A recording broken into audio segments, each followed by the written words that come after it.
The next item is an approval of agenda, and I would just like to give council notice that when we get to notices of motion, I would like to introduce an item and therefore ask for your blessing to waive notice when we get there. With the agenda before us, would somebody be so kind as to make a motion to approve it? Thank you, Councillor Heen. Seconded by Councillor Campbell. All in favor? Thank you. Are there any disclosures of interest based on the agenda before you? Seeing no arms being raised. We have no presentations, but we have a presentation of sorts under deputation. And with that being said, we'll introduce and welcome Stan Mathewson, who has been working essentially a full-time job for the last quite a number of months with Sustainable Orillia. Welcome him to the platform, though it looks like he's being shy. He's got a couple of notorious characters with him. And Stan, whenever you're set, take your time. I'll get you to introduce your guests, and the floor is then yours.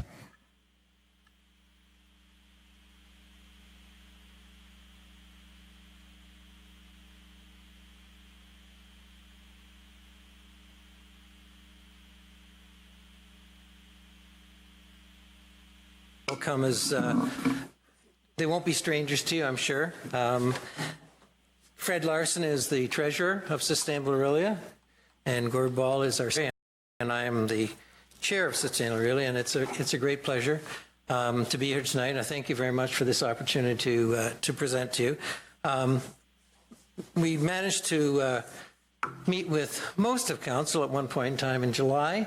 To give you a bit of an update, and this is an opportunity to give you a further update on what we are doing and what we plan on doing, and in support of our budget request for 2020. I first of all like to thank you for the leadership you've shown, because it's leadership that you show that allows us, that enables us in Sustainable Orillia and other organizations like us in the community to be leaders as well. And so I think that's a very, very important component. I'd also like to thank staff for the great support that they have given us as we have gone through our first sort of 6 to 8 months of Sustainable Orillia. It's been a real joy working with staff and being supported by council. Spaceship Earth, the second slide, is there to really just remind us that. I do it okay. There we are. There we go.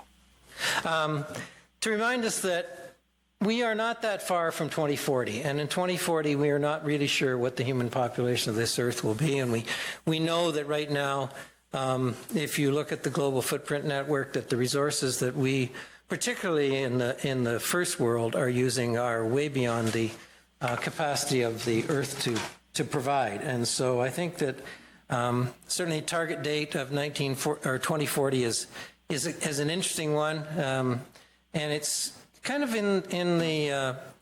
within the line of sight of many of us, particularly those who are certainly young people in school, and that's really what we need to bear in mind when we look at sustainability.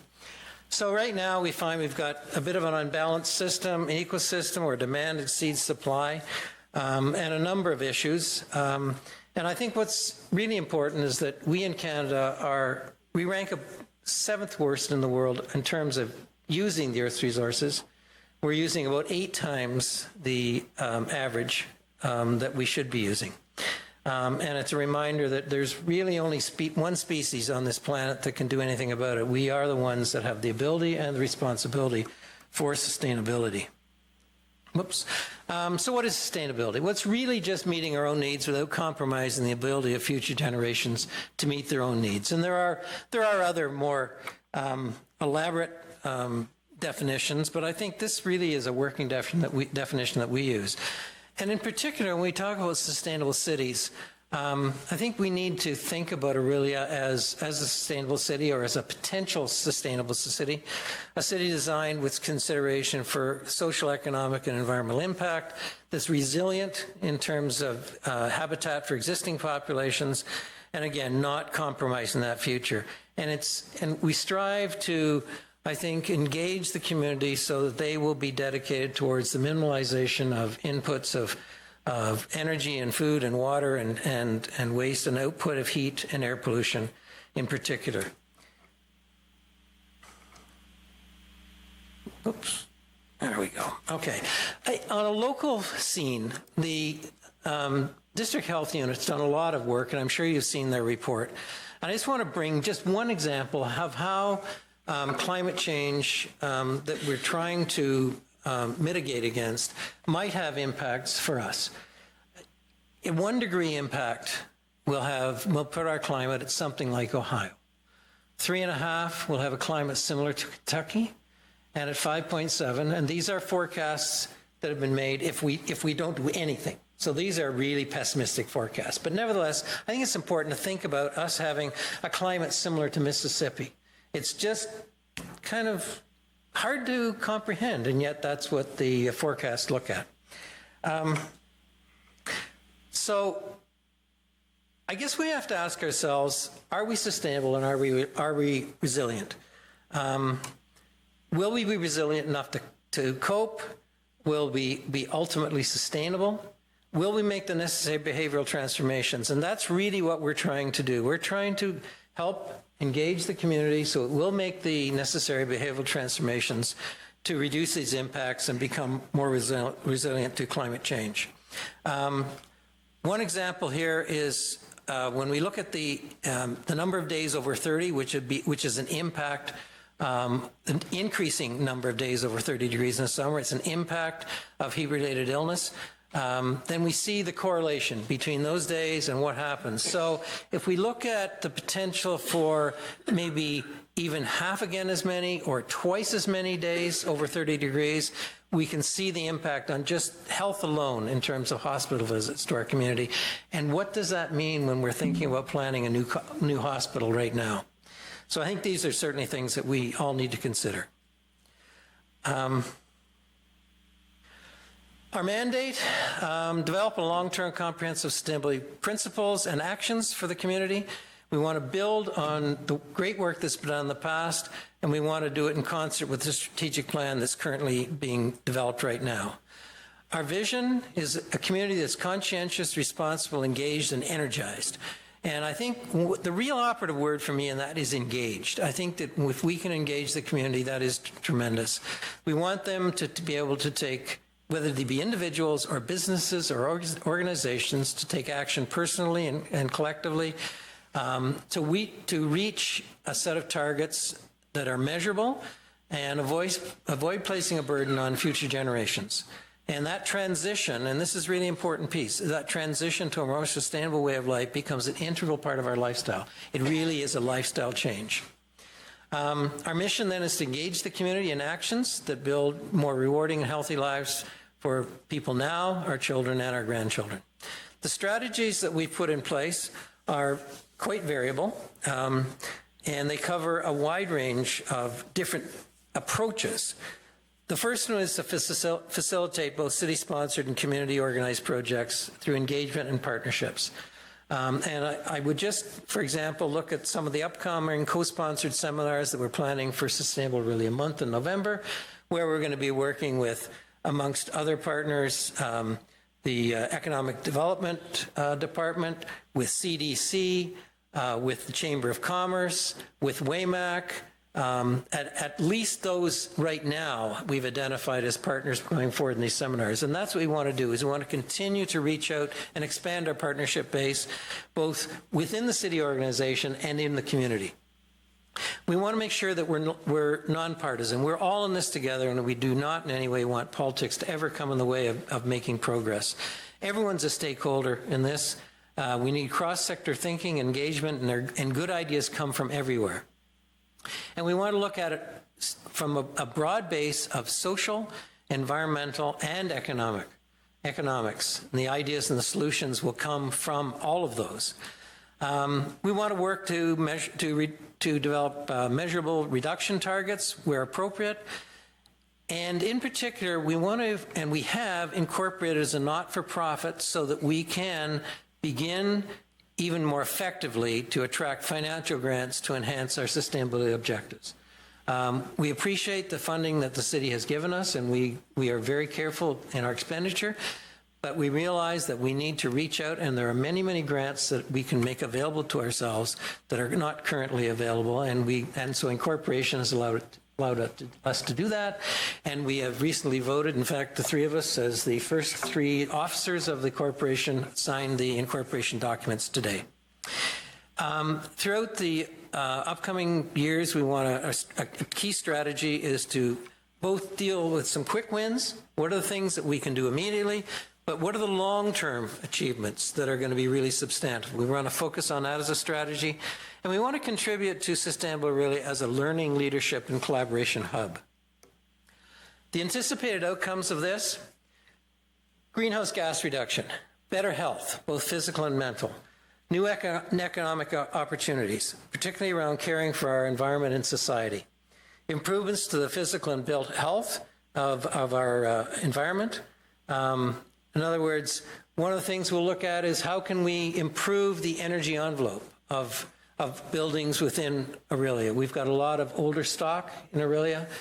How can we bring financial support to enable the people who own the older buildings, whether they be rentals or owned, to be able to improve that energy envelope? And particularly with respect to those who are more vulnerable in the lower income brackets that normally can't afford to do those kinds of improvements. So as part of our, I think, Canadian Sustainable Development Goals, we don't want to leave anyone behind, and that includes people who might be living in some of that older, less efficient stock. We want to enhance production and utilization of food in our area and ensure affordability. We want to overall improve our water quality. We want Orillia to be recognized as a leader in sustainability and as a sustainable city, and generally just to make sure that the lives of our children and ensuing generations are lived in a world that's certainly not worse than ours. In terms of budget, 2019, you gave us a city grant of $10,000. We have managed to also generate cash sponsorships of another $3,500, so we've added more than another third to the grant that you provided to us for a total of $13,500. And we've spent it, as you see there, with our launch, which was very successful. We had about 140 people in total attend the launch, and we got wonderful ideas that came out of it that we're now in the process of beginning to implement. We are paying our first installment, the first half year, for our directors and officers and commercial insurance. We've built a website and generated a logo, and we are now contemplating a number of special fall events and some other that will also incur some other operating expenses for the $13,500. In 2020, we have asked for an additional $5,000. One of the issues we have when we look at grants is that they do not typically fund what they call core expenses. The costs associated with insurance and accounting and those fundamentals that an incorporated organization has to have. And so we have asked for an increase of $5,000 to cover that.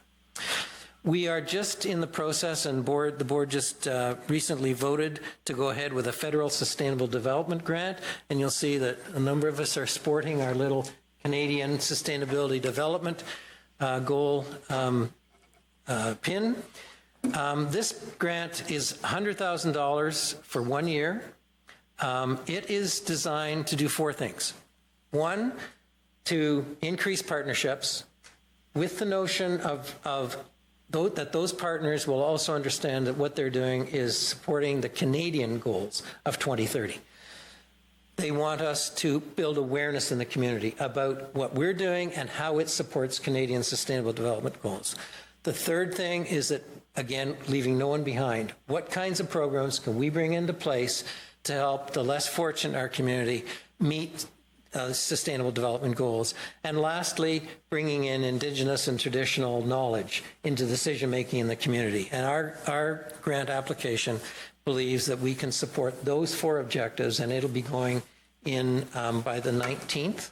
And we've asked for a letter of support from the city and one from Lakehead University. Lakehead University will be an important research partner in this as well, and we will direct funding towards doing some of that research, some of which will also support the work that the city is doing on the Climate Action Plan.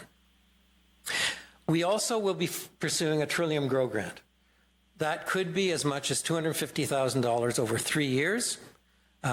We will having a 1-hour coaching session with one of the people from Trillium later this month, and we'll be going to a half-day seminar on the 10th of October. That grant application is due on November 17th, and you'll hear more about that in due course. So our possible revenue, if we're successful, could be just under $200,000 for 2020. The way we would expend it on the right-hand side is we would use the $5,000 that we're asking in addition to support our basic office expenditures and core costs. Basic communications and events would be $10,000, which is typical of what we've been spending this year. Well, of course, this does not include what we would get from sponsorships, and we'll continue to look for sponsors and fundraising. The remainder would be used for salaries, research, communications, support for the city climate action plan, and events.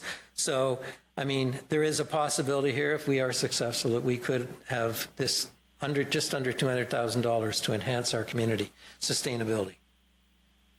We're organized this way, and this is a simple reminder. One thing that is new is we have a young man named Zach Waite, who is not only our webmaster, but is going to be one of our youth representatives. We've created a youth council, and it is really, really being, I think, found to be very positive with the youth around all of the high schools. And so we really think that the youth advice that they give us will be wonderful, and we're really looking forward to that. We'll also be, of course, recruiting additional board members because of our incorporation. And we continue to work through our sector chair leaders across the 9 sectors. Plus, of course, we are working as closely as we possibly can with the city through our liaison, Representative Renee Rakowski. I'm not going to go through these. I'm going to leave you to read these. These are just some of the concerns that the sectors have. For example, I want to really finish up with kind of our progress to date, and I'm going to go through this fairly quickly.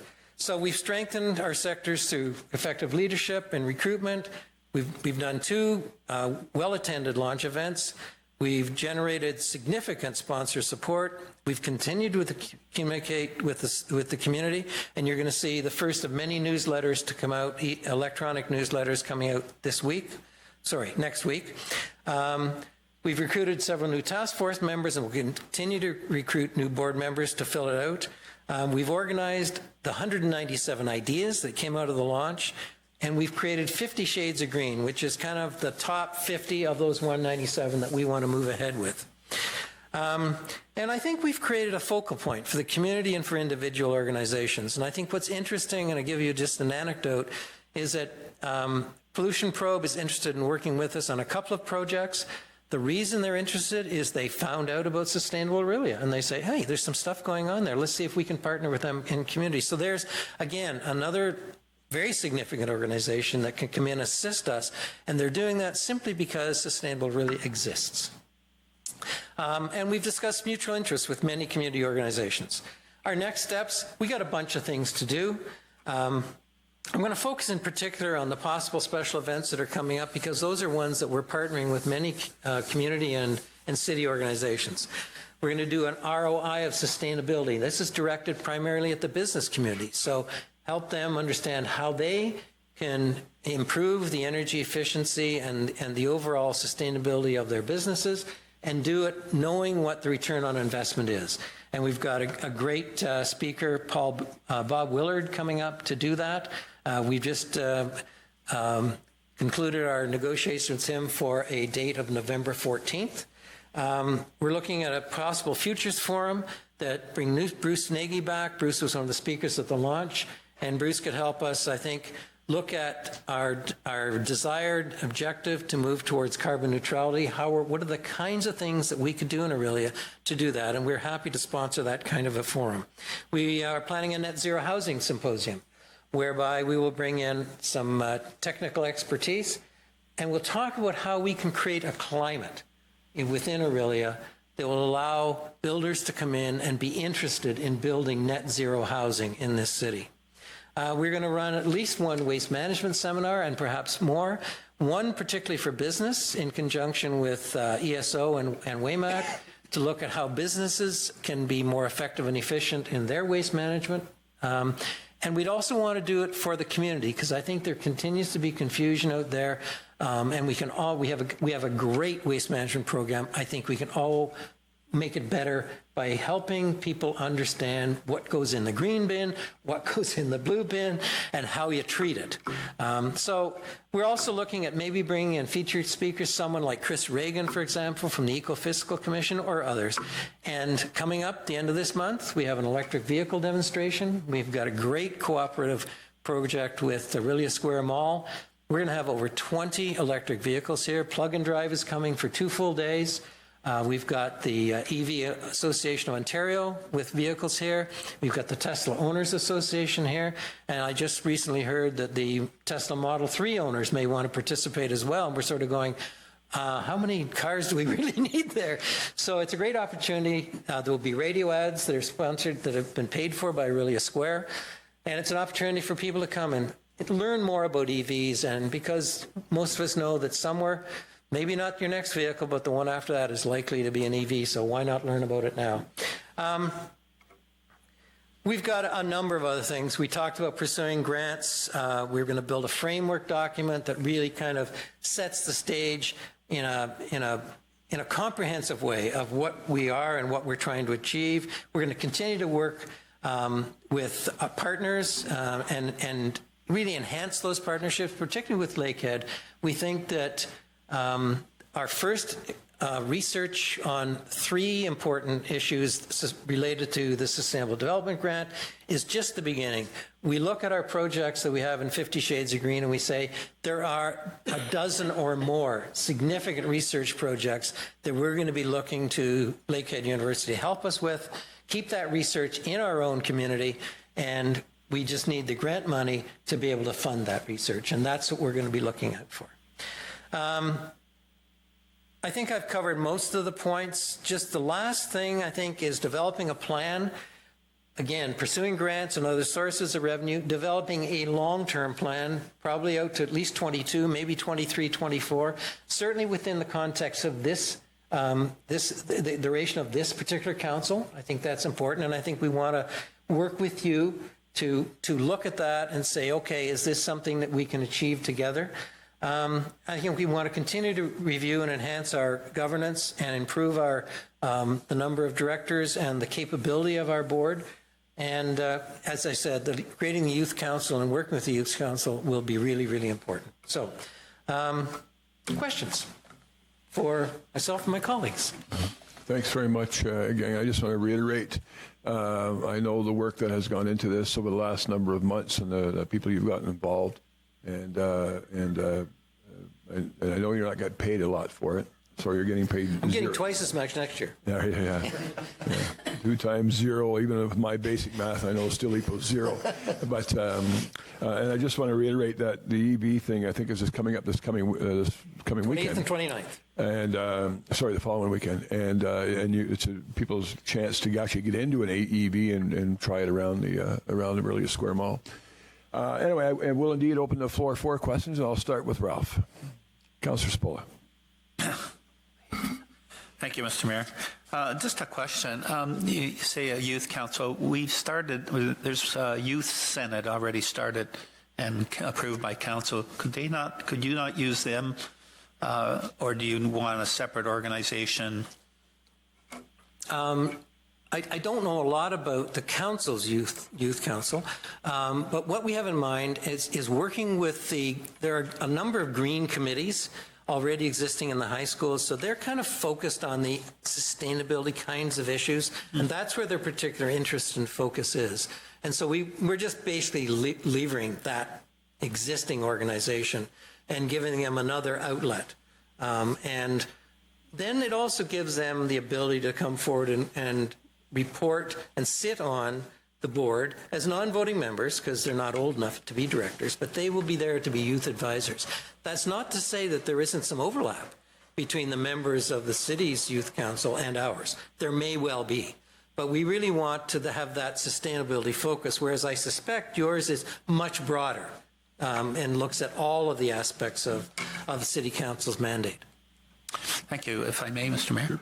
First of all, I just want to thank you and your partners for everything you did. Having met with you a couple of times, I really understand, and what we're trying to do here is, a friend of mine just said, we destroyed one planet and we immigrated to Earth, so we got to look after it, so I congratulate you. So thank you. Thank you. Thank you. Councillor Heen. Well, first of all, I'd like to congratulate on the amount of work you've accomplished in such a short period of time. It's absolutely outstanding.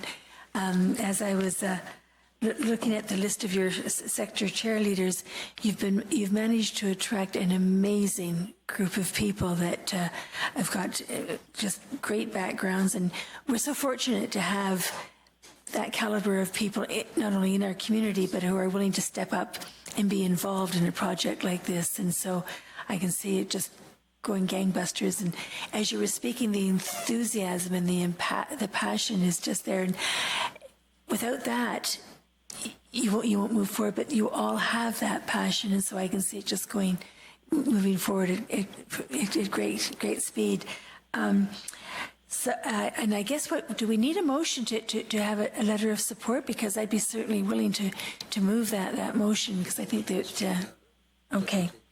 All right, then I'd be more than willing to move that, because the work that you're doing is just outstanding. So thank you very much for everything you're doing. Thank you, Madam CIO. The opportunity for that would come under deputation motions or not. Thank you. Jay, Councillor Follis. No relation to Terry. Thanks. Actually, distant relation, but kind of, we think. Yeah, exactly. So through the chair, I just wanted to echo Councillor Heen's statement there and say I look forward, first of all, say, I've been really impressed with the amount of work that everyone with Sustainable Orillia has put in. I think I've seen you at multiple different committee meetings and councils, and I just, really also want to say excellent job getting the message out there and working on that. I look forward when this budget item comes up. I will be happy to support the additional $5,000 for this project, and I think this will bring a lot to the community, not only environmentally, but of course the economic benefits, and just great deal of potential there. I wondered, one question I had, just looking through possible special events, there was reference to the ROI of Sustainability Workshop, and I just wondered if someone could kind of speak to that. What does that entail? Just interested to learn a bit more. Thanks, sure. guys. I'd be glad to do that.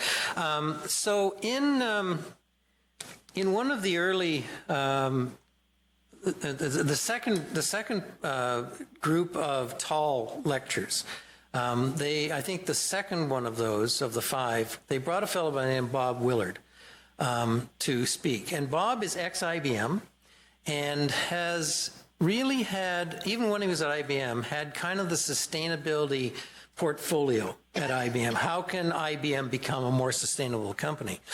And he has since retired and has gone on and to higher education and written a number of books on the sustainability of ROI for business. One of his books is actually an ebook, and it's about 7 or 8 basically Excel files that you plug your numbers in for your business, and out pops the ROI for those investments. And we were very impressed with Bob, and we went to lunch after his session at Tall, and I said, well, first, what was interesting, and you're gonna love this. He said, what's happening with Orillia? You guys are really catching fire on this stuff. And it's interesting, we had 2 or 3 speakers that we came across, both from Tall and from our launch, who all said the same thing. We'd like to work with you more because we think there's something really exciting happening here. And so we chatted about that at lunch and said, you know, why don't we think about doing something in the fall for business, so help businesses and organizations, because if you've got a facility, there's an opportunity for you to do a better job in insulating your envelope, or a better job, particularly if you've got shipping doors and that kind of thing. There's a lot of heat loss. I mean, there's so many opportunities for business to be able to save money and save energy and reduce GHGs. And so over the summer, we chatted back and forth and got some ideas, and we talked to CDC, and they said, yeah, we'd love to co-sponsor this, and we'll do the registration for you. And so we're set for November 14th, and we'll invite all businesses and all organizations to come and participate in this and learn how they can do better. So that's what's behind it. If I could just expand on that a little bit, I mean, the idea behind that is making a business become more environmentally friendly or more sustainable by demonstrating that return on the investment. And I mean, just a couple of small examples of that is one in a business I'm quite familiar with, composting. It's I did it because it felt like the right thing to do, but the reduced weight in our bin is what we were charged on per pound or per ton. We actually save money on garbage extraction. Well, a lot of businesses, even in a business I'm familiar with as well, we have a fire up schedule for when you come in the morning. You turn equipment on at a certain time, so you don't put too much demand on. They have something called a demand needle on a meter that factors multiplies. It gives you a multiplication factor on the electricity rate you pay. And if you do that at a certain rate, that needle moves this much. If you come in the morning and fire it all on, it moves this much. And so there are simple things you can do. And even the city is looking at now looking at LED lights. There's a capital outlay, but there's also a relatively short term on when that investment begins to pay dividends. Councillor Lauer. Thank you, Mayor Clark, and thank you for your presentation. I had two questions. The first one is, when will the 50 Shades of Green arrive? I'm sorry if I missed it. I don't think I heard an actual date. And I know this might be a spoiler alert, but can you give us an example of what we might expect when those 50 suggestions come forward? What, sort of an idea of the magnitude and some of the more, a bit more of a detailed idea of what may happen? Sure. So the 50 Shades of Green are a wide range of initiatives. We looked at the 197 ideas, plus a few others that have come along since, and we said, which are the ones that are doable? Which are the ones, what are the resource requirements to do it? What's the time frame? And what's the impact of those? And so we looked at them all. The sectors went away. They kind of went through the group that were relevant to them and said, okay, here's our top, and we started with the top 7 or 8. And then we whittled it down to the 50. So some are research initiatives. Some will look at, for example, a project that the Lands and Waters Group is doing on tree planting in the spring. We're going to see if, working with Lakehead, we can understand the impact of that, so that we're not just planting trees. We understand what the impact of this will be down the road in terms of GHG reductions or anything else. Others might be very simple things that the average person can do immediately, and this one's a big, Tony Telford's a big fan of this one. It's bring back the clothesline. He's, in his business at Orillia Electric, he's saying, a third of your electrical costs are due to drying your clothes. So if you can reduce that a little bit by bringing back the clothesline when you can, then let's do that. So right now, one of the projects, that we do a project plan on that, and that's what's happening, is that each of these initiatives, each of these 50, and I said there's a wide range of them, and some of them, I will tell you, may come back as recommendations to council. So once we've kind of done the research and a business case for a policy change, we'll probably come back at certain points in time and say, here are some things that we think you should consider, some changes that we'd like to have council consider. One of them might be coming out of the net zero seminar, for example, because it's one of the projects is running these kinds of seminars and understanding better the issues that we're faced with, and trying to build a business case that makes sense for council when it comes time to make policy changes. So that's in a nutshell kind of what we're looking at. We're announcing them as a group. We've got a bit of a summary of the 50, but we are currently in the process of doing the detailed planning so that we know exactly what the resource requirements are and how we're going to really implement them. And they will start to be implemented in the next few months. So that's kind of where it is. We'll kind of wrap it up by asking just your willingness to describe your willingness to work with other stakeholders in the community. I think I know the answer. I mean, we have some other organizations involved in similar initiatives or mandates, like EAC, for example, or Environmental Advisory Committee. If you could just speak to that briefly, if you could. Absolutely.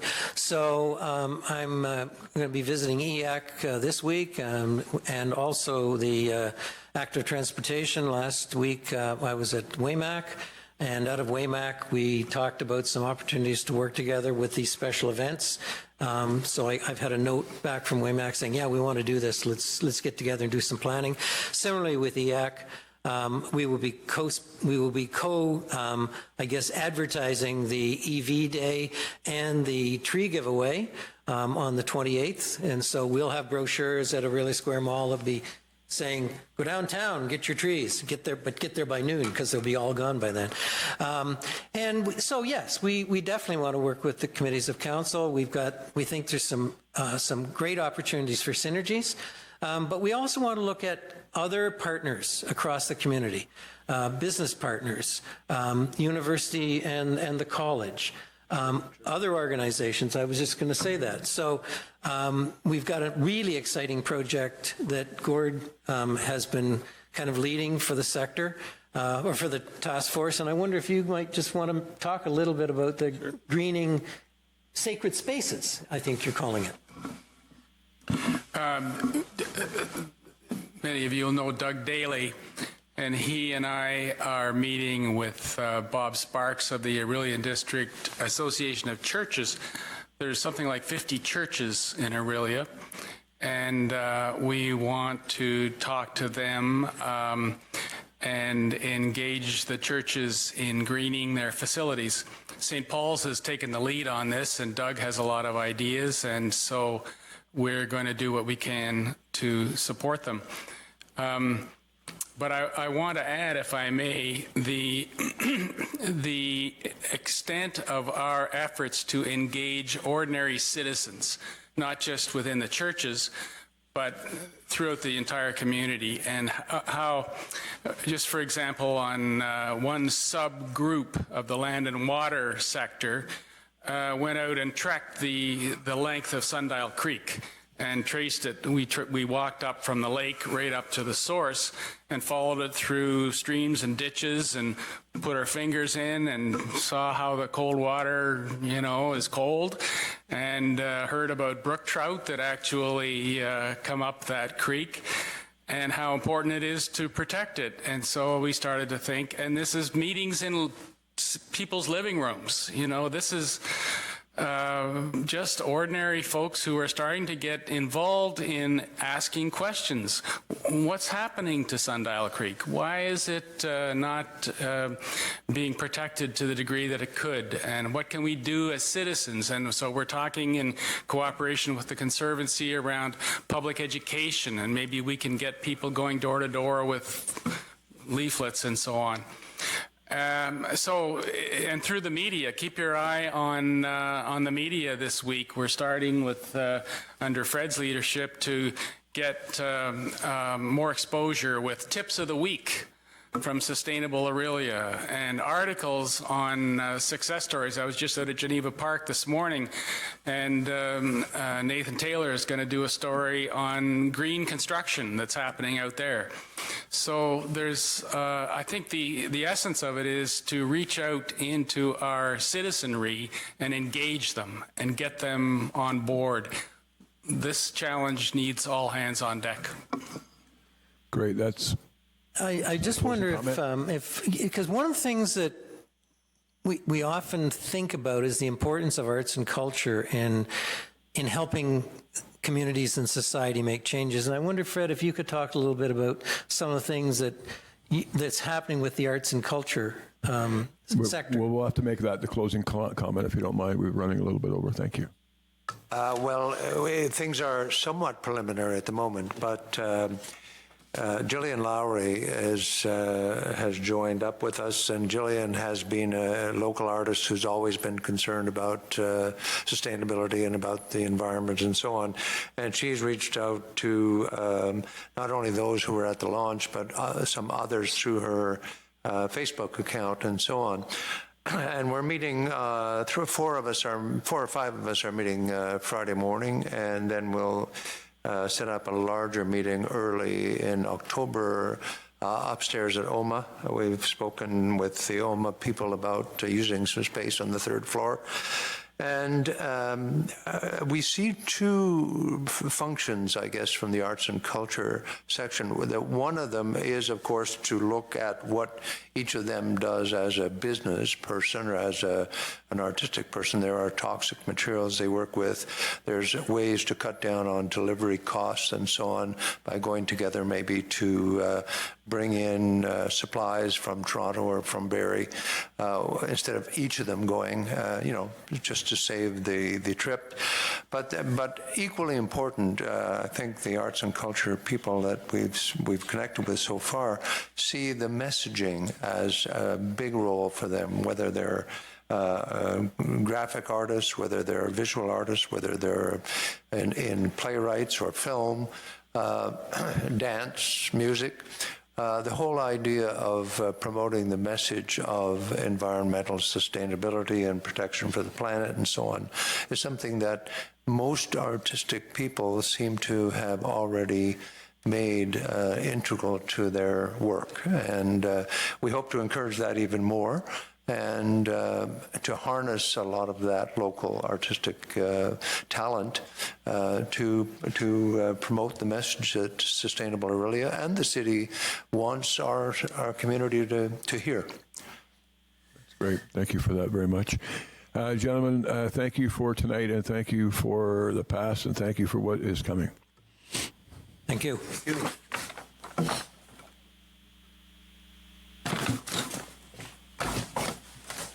I like the 50 Shades of Religion idea. That's pretty good, if that's appropriate. Would somebody be so kind as to make put a motion forward to approve the minutes from August 15th, 2019, regular meeting of council? Thank you. We got some robust activity on this side, thank goodness.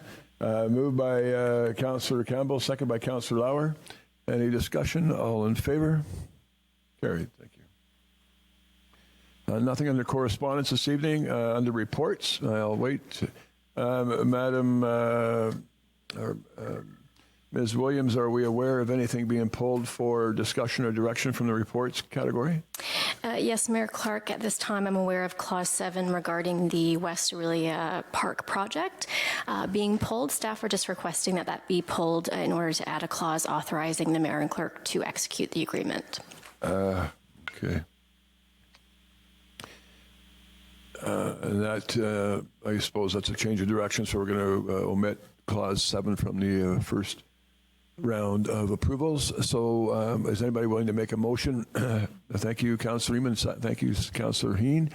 That report number 2019-10 of Council Committee now before Council be adopted with the exception of Clause 7, which shall be introduced separately. Thank you.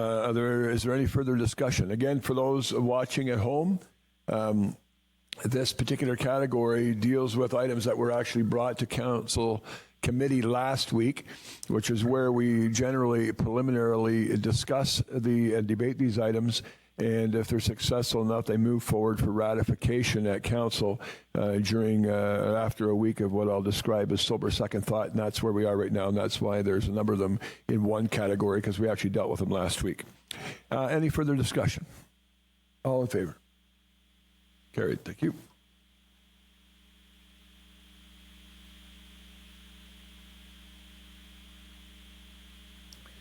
Now, with Clause 7 before me, is there somebody who's willing to at least get this on the floor for discussion for a potential amendment? Moved by Councillor Ainsworth, second by Councillor Iman. Thank you.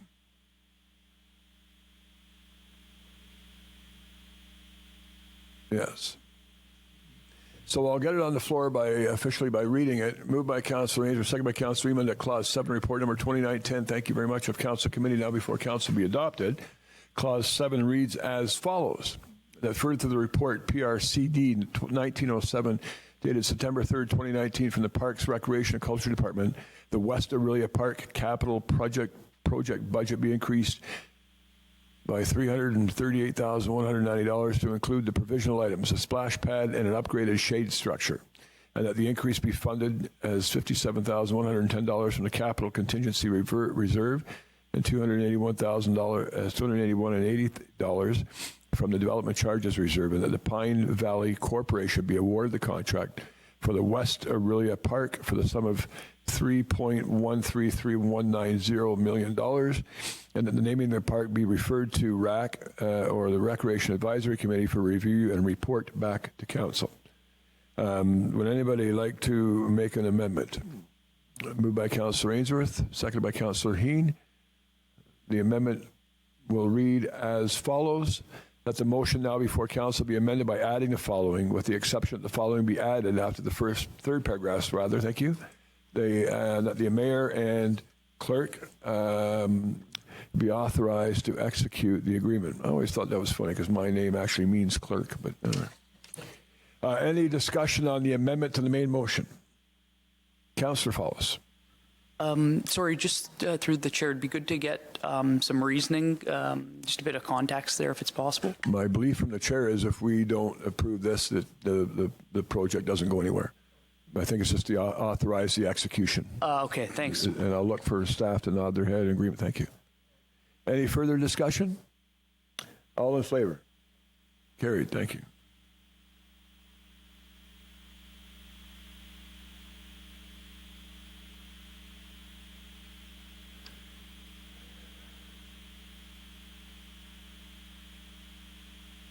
Back to the original motion as amended. That Clause 7, report number 2019, the Council Committee now before Council be adopted, as I say, as amended. Any further discussion? Councillor, please. Yes, thank you, Mayor Clark. Just regarding the naming of the park that for the Rec Advisory Committee, is there a deadline for anyone in the community that like to bring those ideas forward, or when is the cutoff for that? I believe it has to go to RAC first, and they will probably set out the parameters of the process, so that which would define the turnaround time, I think. Any further discussion? Thank you, Councillor Clistra. All in favor? Carried. Thank you.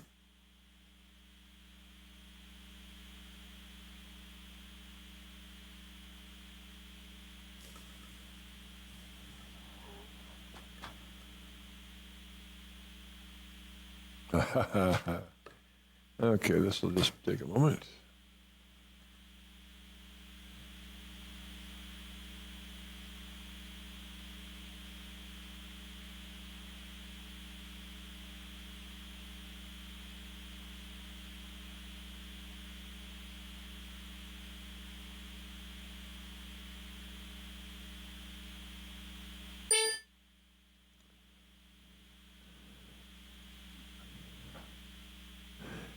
Okay, we're into motions.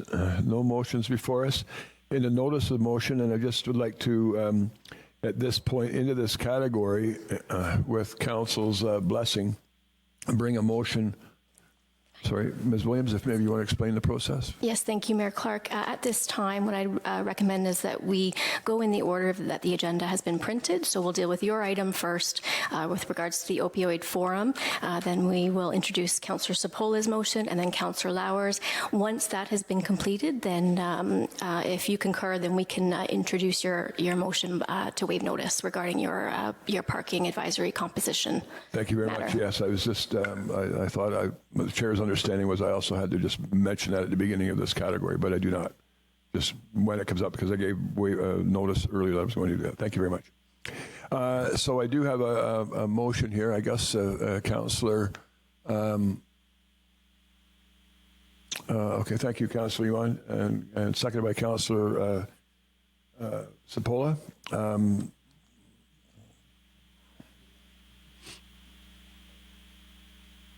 I am Councillor Cluse, would you mind taking the chair for a moment? Thank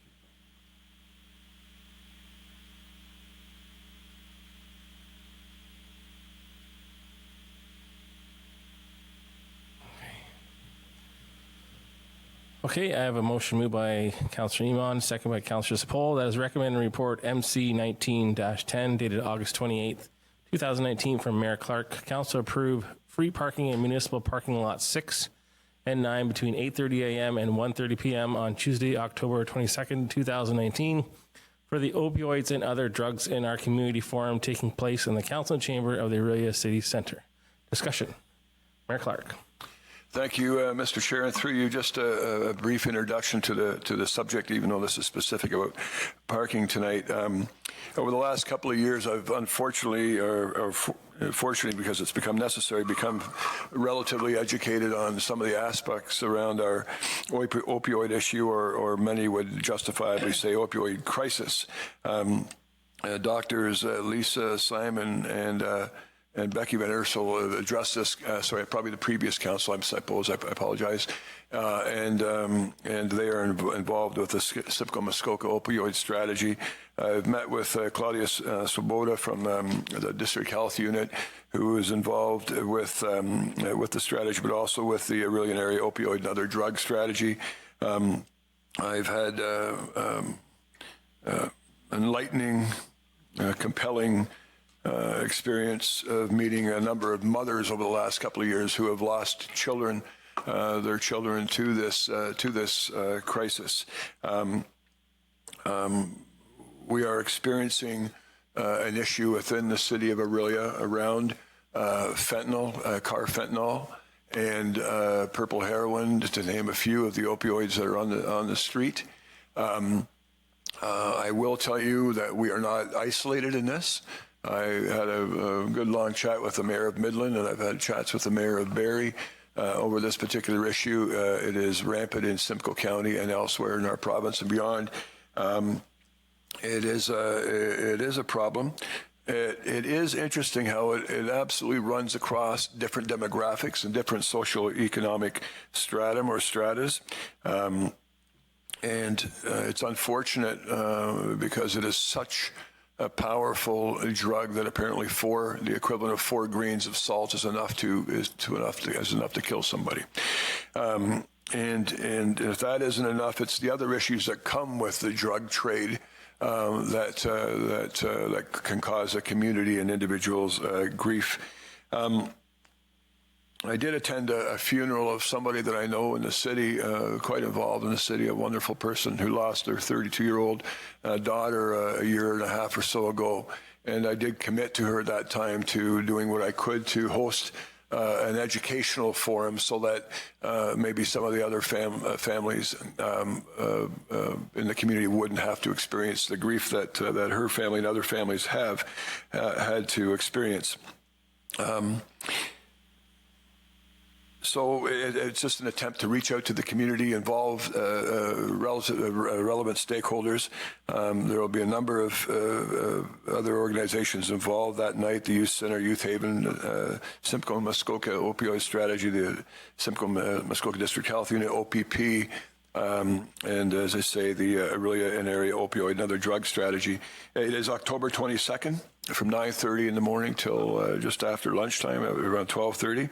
And council, with your blessing, allowing the parking that would help to facilitate hosting this. Thank you. Any other discussion from members of council? Councillor Spola. Thank you. Friday we had a meeting. Dr. Gardner and I had a meeting with the MPP, Doug Downey, and this discussion came up, and he complimented the city of Orillia for taking the lead in some of this, and the mayor is absolutely right. It's not just Orillia, it's all over, and we really need to do something about this. Otherwise, it's going to get out of hand, and our children are the ones that will be suffering most because they're not aware of some of the consequences of these drugs. So the more education we can put out there, the better it is. So, and there's something coming from the province within the next 3 months as well. Councillor Heat. Thank you, Councillor Clustra. Just for the general public, is there a pre-registration required for this event? And if so, how does one go about doing it?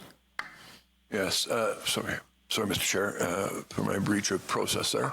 And through you to Councillor Heen, yes, there is a registration, so we know basically what we're dealing with in numbers, but it's very simple. It's free, it's online, and I'm sorry, the web address escapes me at the moment.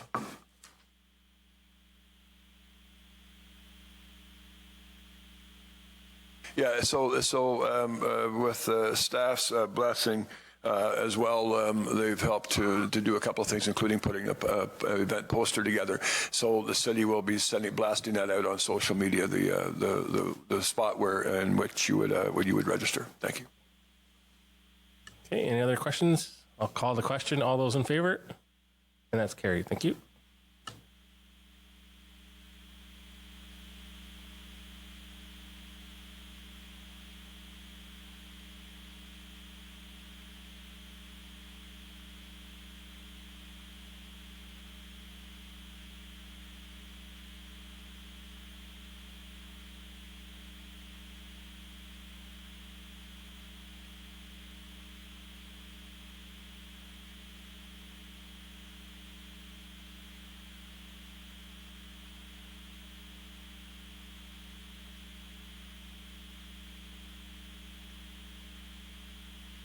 I have another motion before us.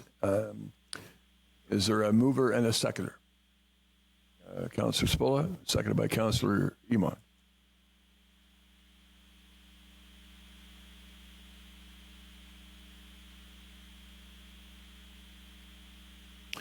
Thank you.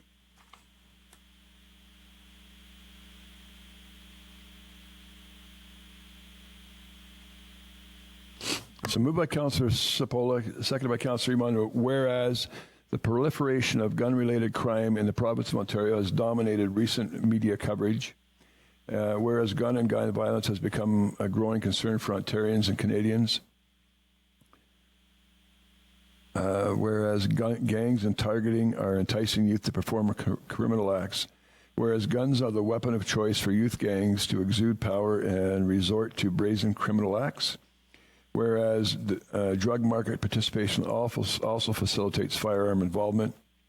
Now, therefore, be it resolved that the Premier of Ontario be requested to call on all levels of government to collaborate with the police services to reintroduce and withstand efforts to effectively address the issues associated with gun violence and gangs.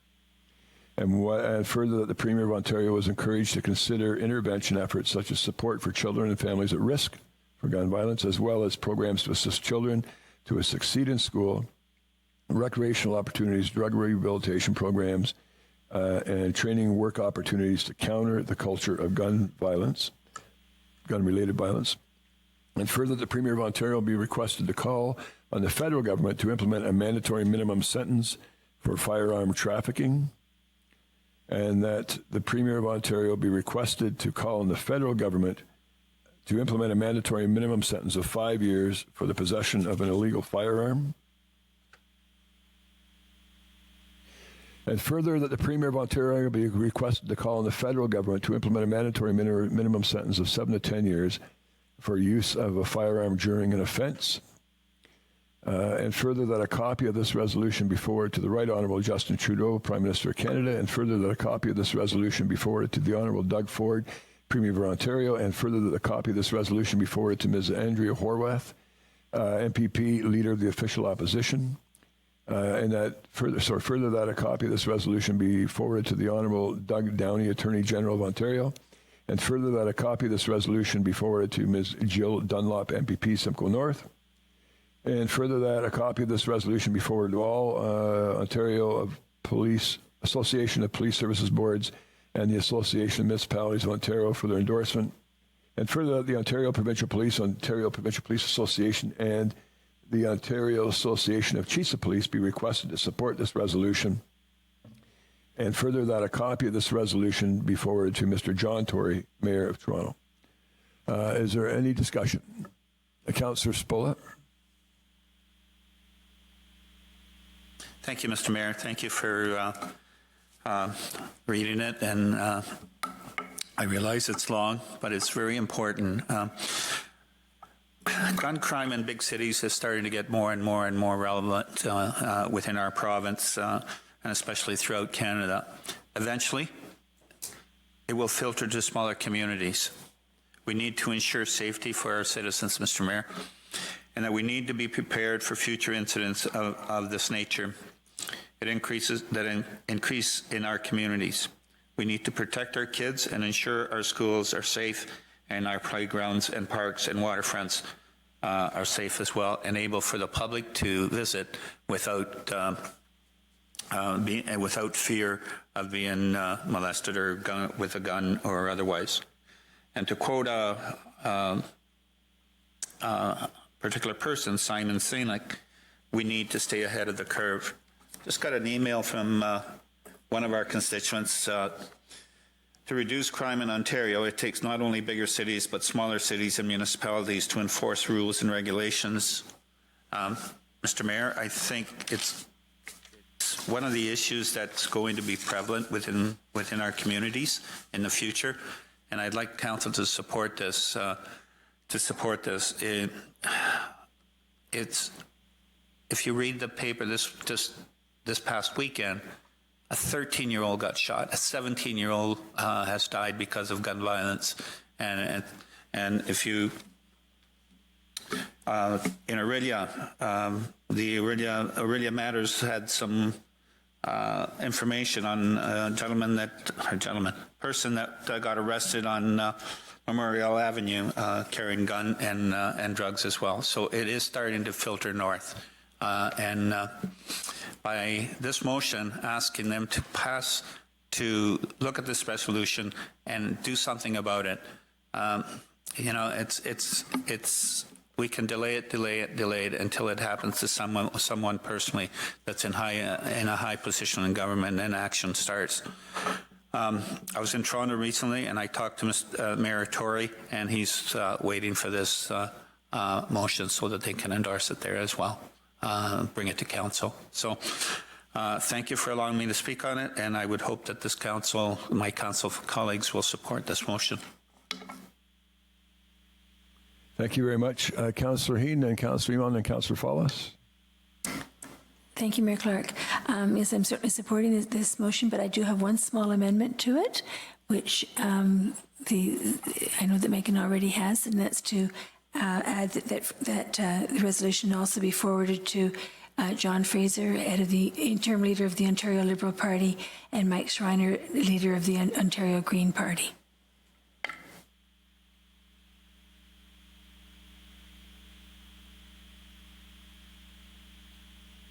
Councillor Iman. Thank you. This isn't the point I want to make, but I would also ask my colleague to include in that amendment that she acknowledged that it's the Honourable Jill Dunlop, please.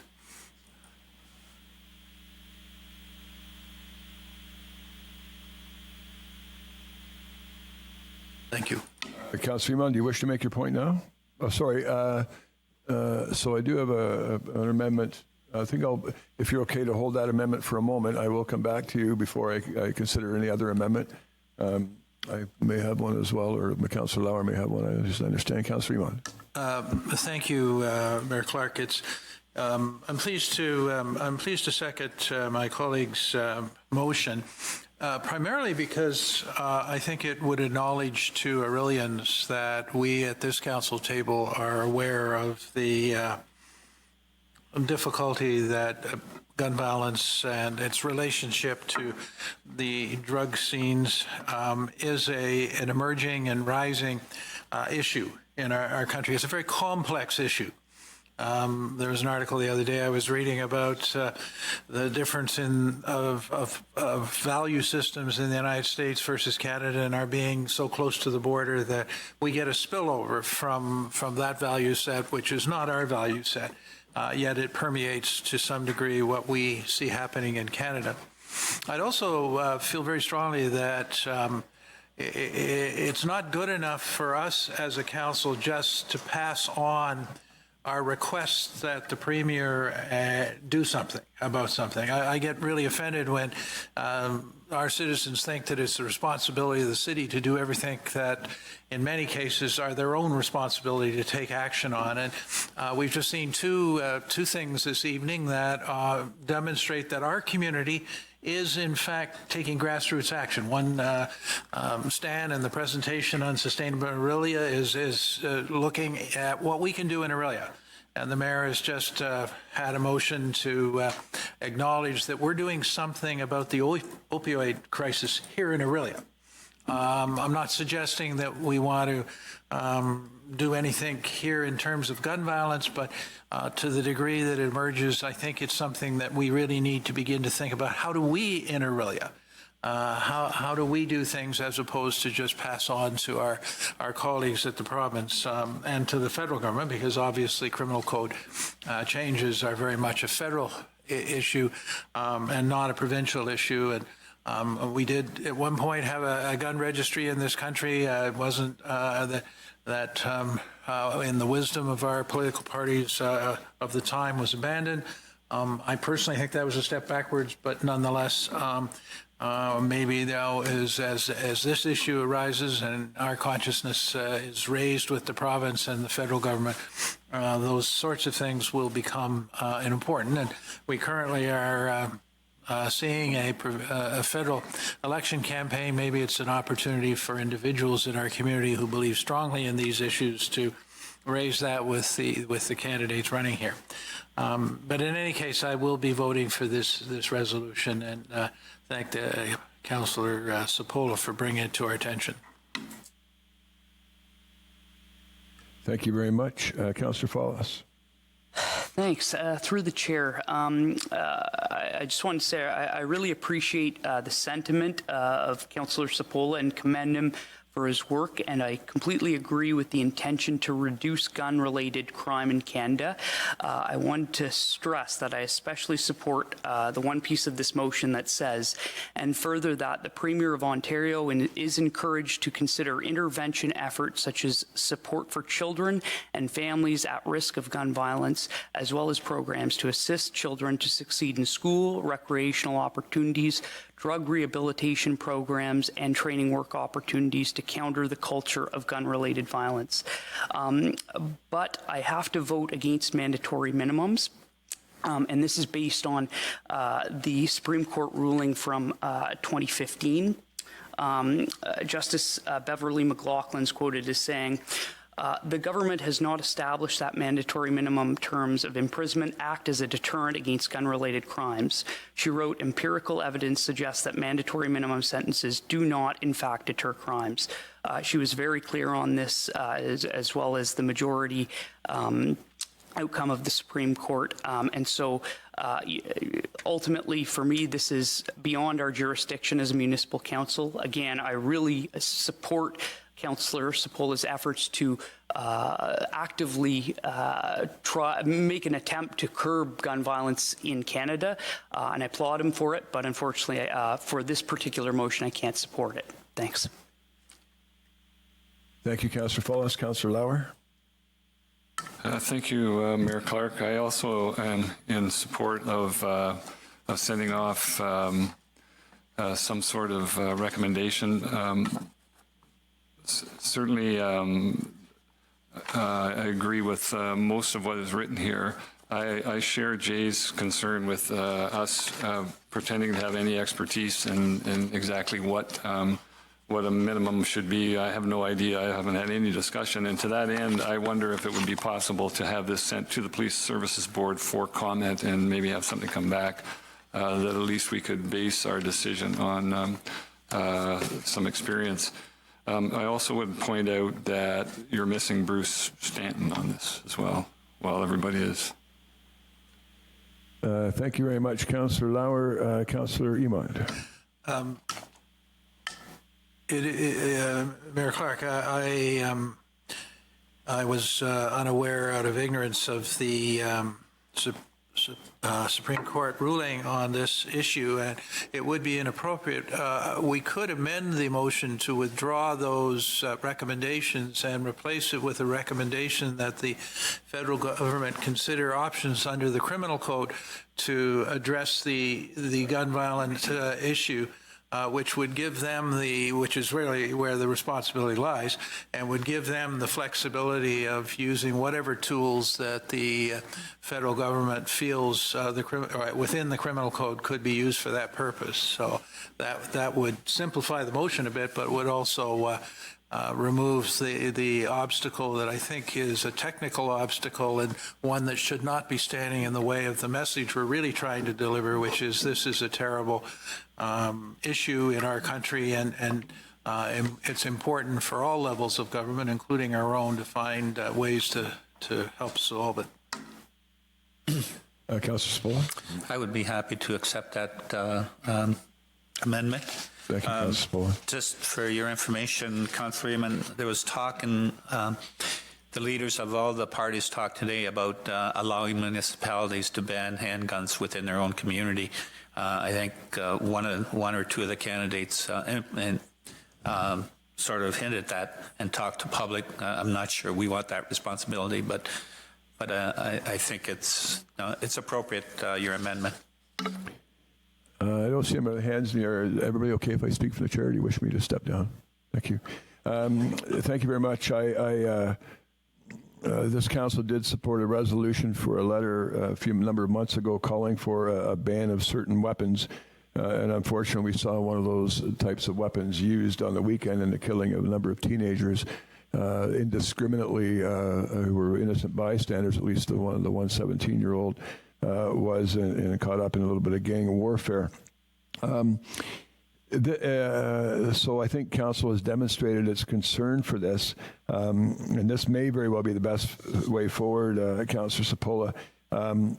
But I would like either us have more opportunity or people in the know have more opportunity to explore the scope of this resolution. I would think it should probably also call on a ban of those certain weapons that we identified, the automatic weapons and the handguns.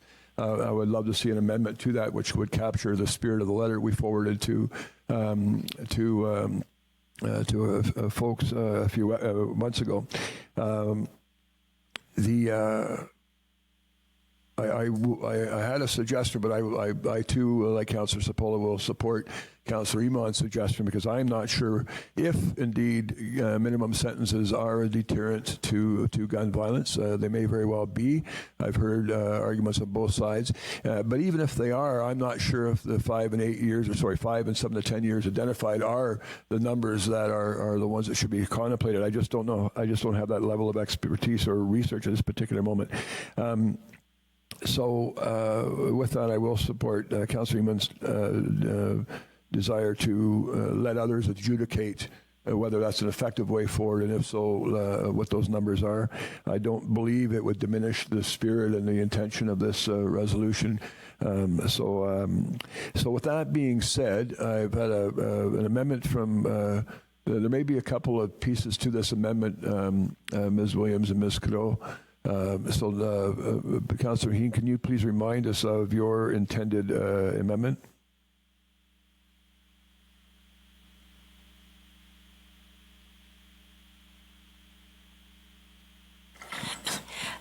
My amendment was to add the John Fraser, interim leader of the Ontario Liberal Party.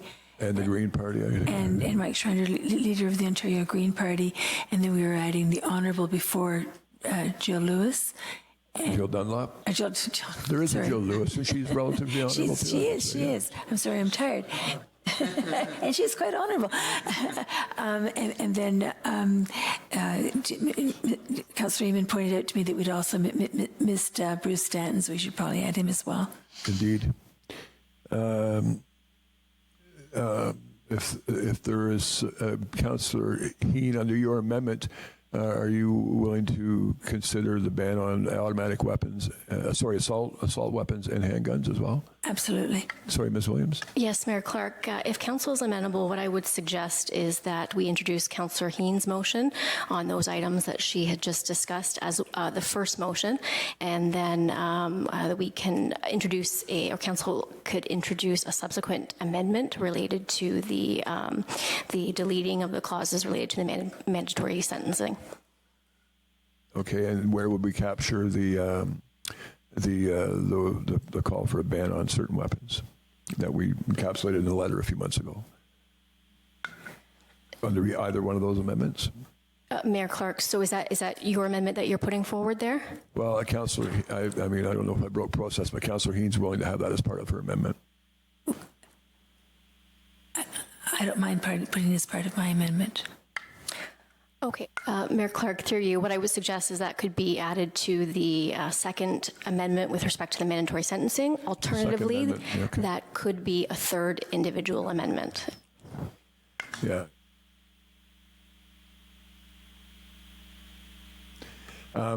Yeah, so we'll deal with Councillor Heen's desired amendments first. And Councillor Heen, do you have a seconder? Councillor Sapola, okay.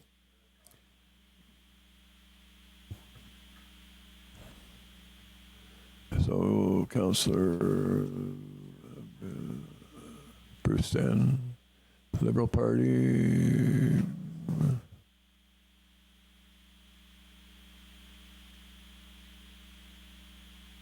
Hold on, he's honorable.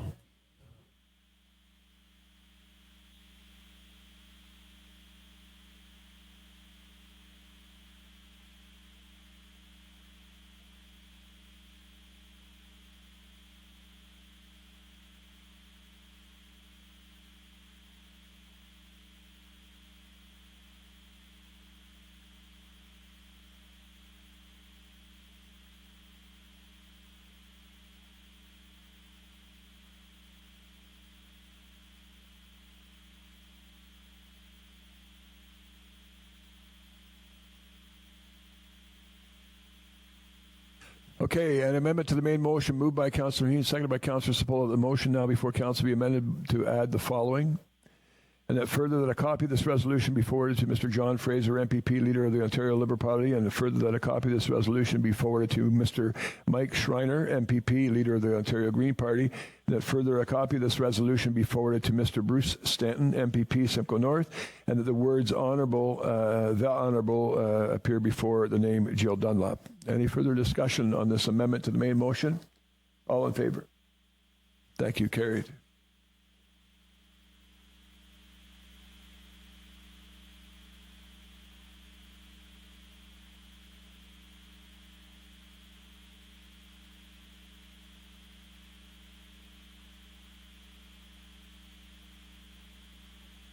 Are you? Any further amendments to the main motion? I will have one if I could see what it said. But Ms. Williams, sorry, this has not captured the. Okay.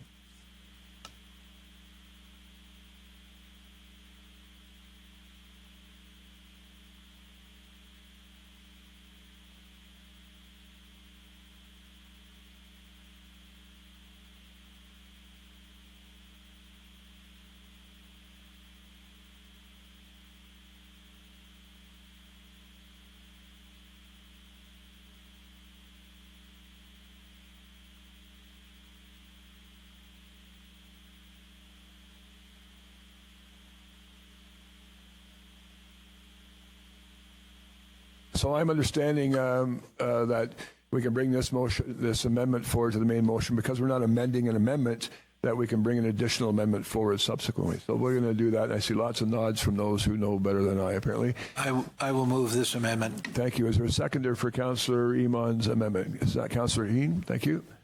And it is as follows. That the motion now before Council be amended to delete the following paragraphs, and that further that the Premier of Ontario be requested to call on the federal government to implement a mandatory minimum sentence for firearm trafficking, and further that the Premier of Ontario be requested to call on the federal government to implement a mandatory minimum sentence of 5 years for the possession of an illegal firearm.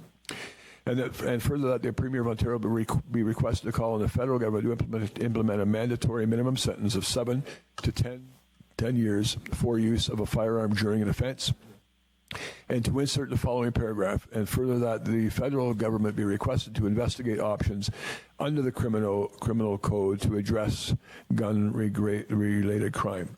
Any further discussion? Councillor Follis. I just wanted to say very quickly, this addresses all my concerns and happy to support this motion going forward. Thank you, Councillor Follis. Councillor Spillett.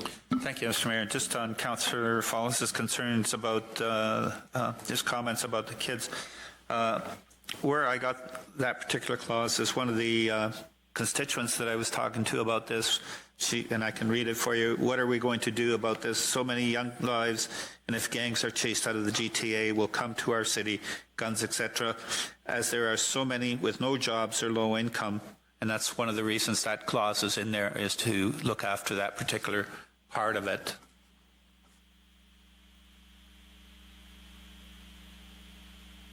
And she also says, makes this city vulnerable to crime. So...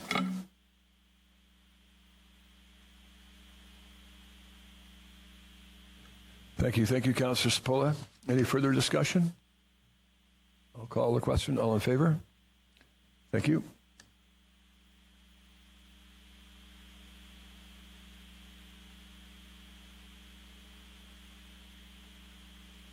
And I believe staff are typing up a very short suggested amendment that captures the spirit of the letter that we sent off a few months ago. Not at the moment. Very shortly, though, if you wish.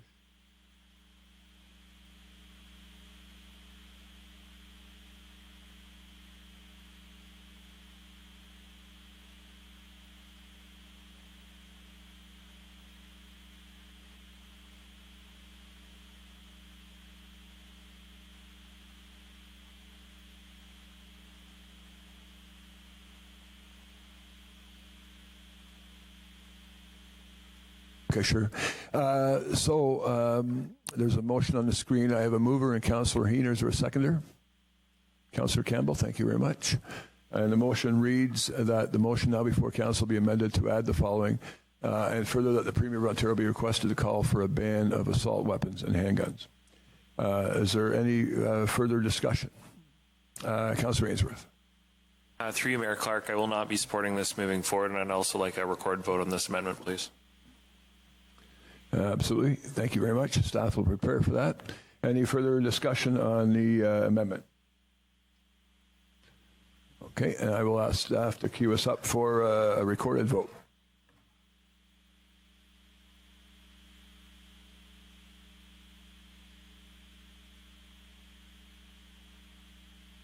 Yeah.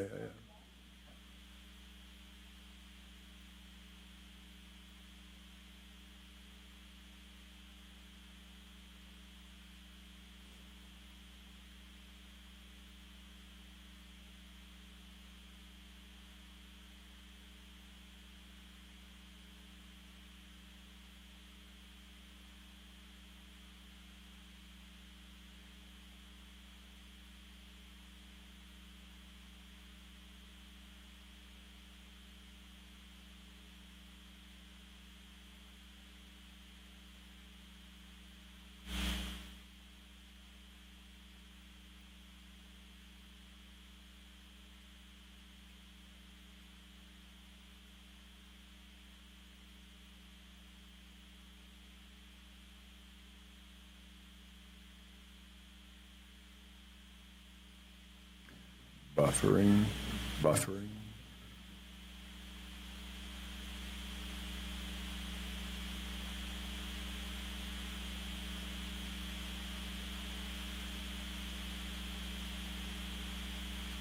Members, please vote.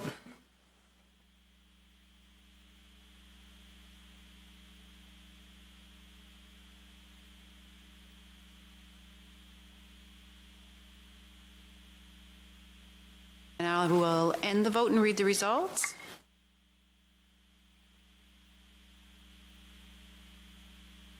Councillor Campbell, yes. Councillor Follis, yes. Councillor Ainsworth, no. Councillor Heen, yes. Councillor Sapola, yes. Councillor Klustra, yes. Mayor Clark, yes. Councillor Emond, yes. Councillor Lowry, yes. The motion is carried.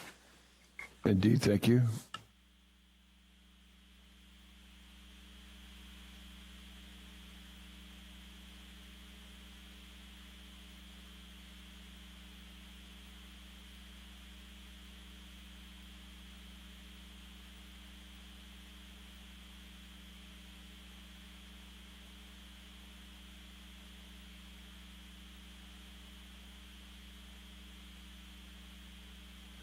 Okay, we have our next. Let's go back and do this as it should be done. The original motion as amended. If somebody truly wishes me to read it again, I will. But it is an important motion, so if anybody does want it reread, I will. But it was read. It's comprehensive, and we've had a couple of amendments. So my question is there any further discussion on the main motion as amended? I will now call the question. All in favor of the main motion as amended? Carried. Thank you.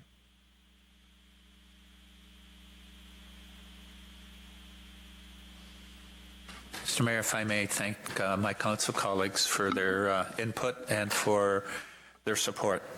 I think the community here will be pleased with what we've done tonight. Thank you, Councillor.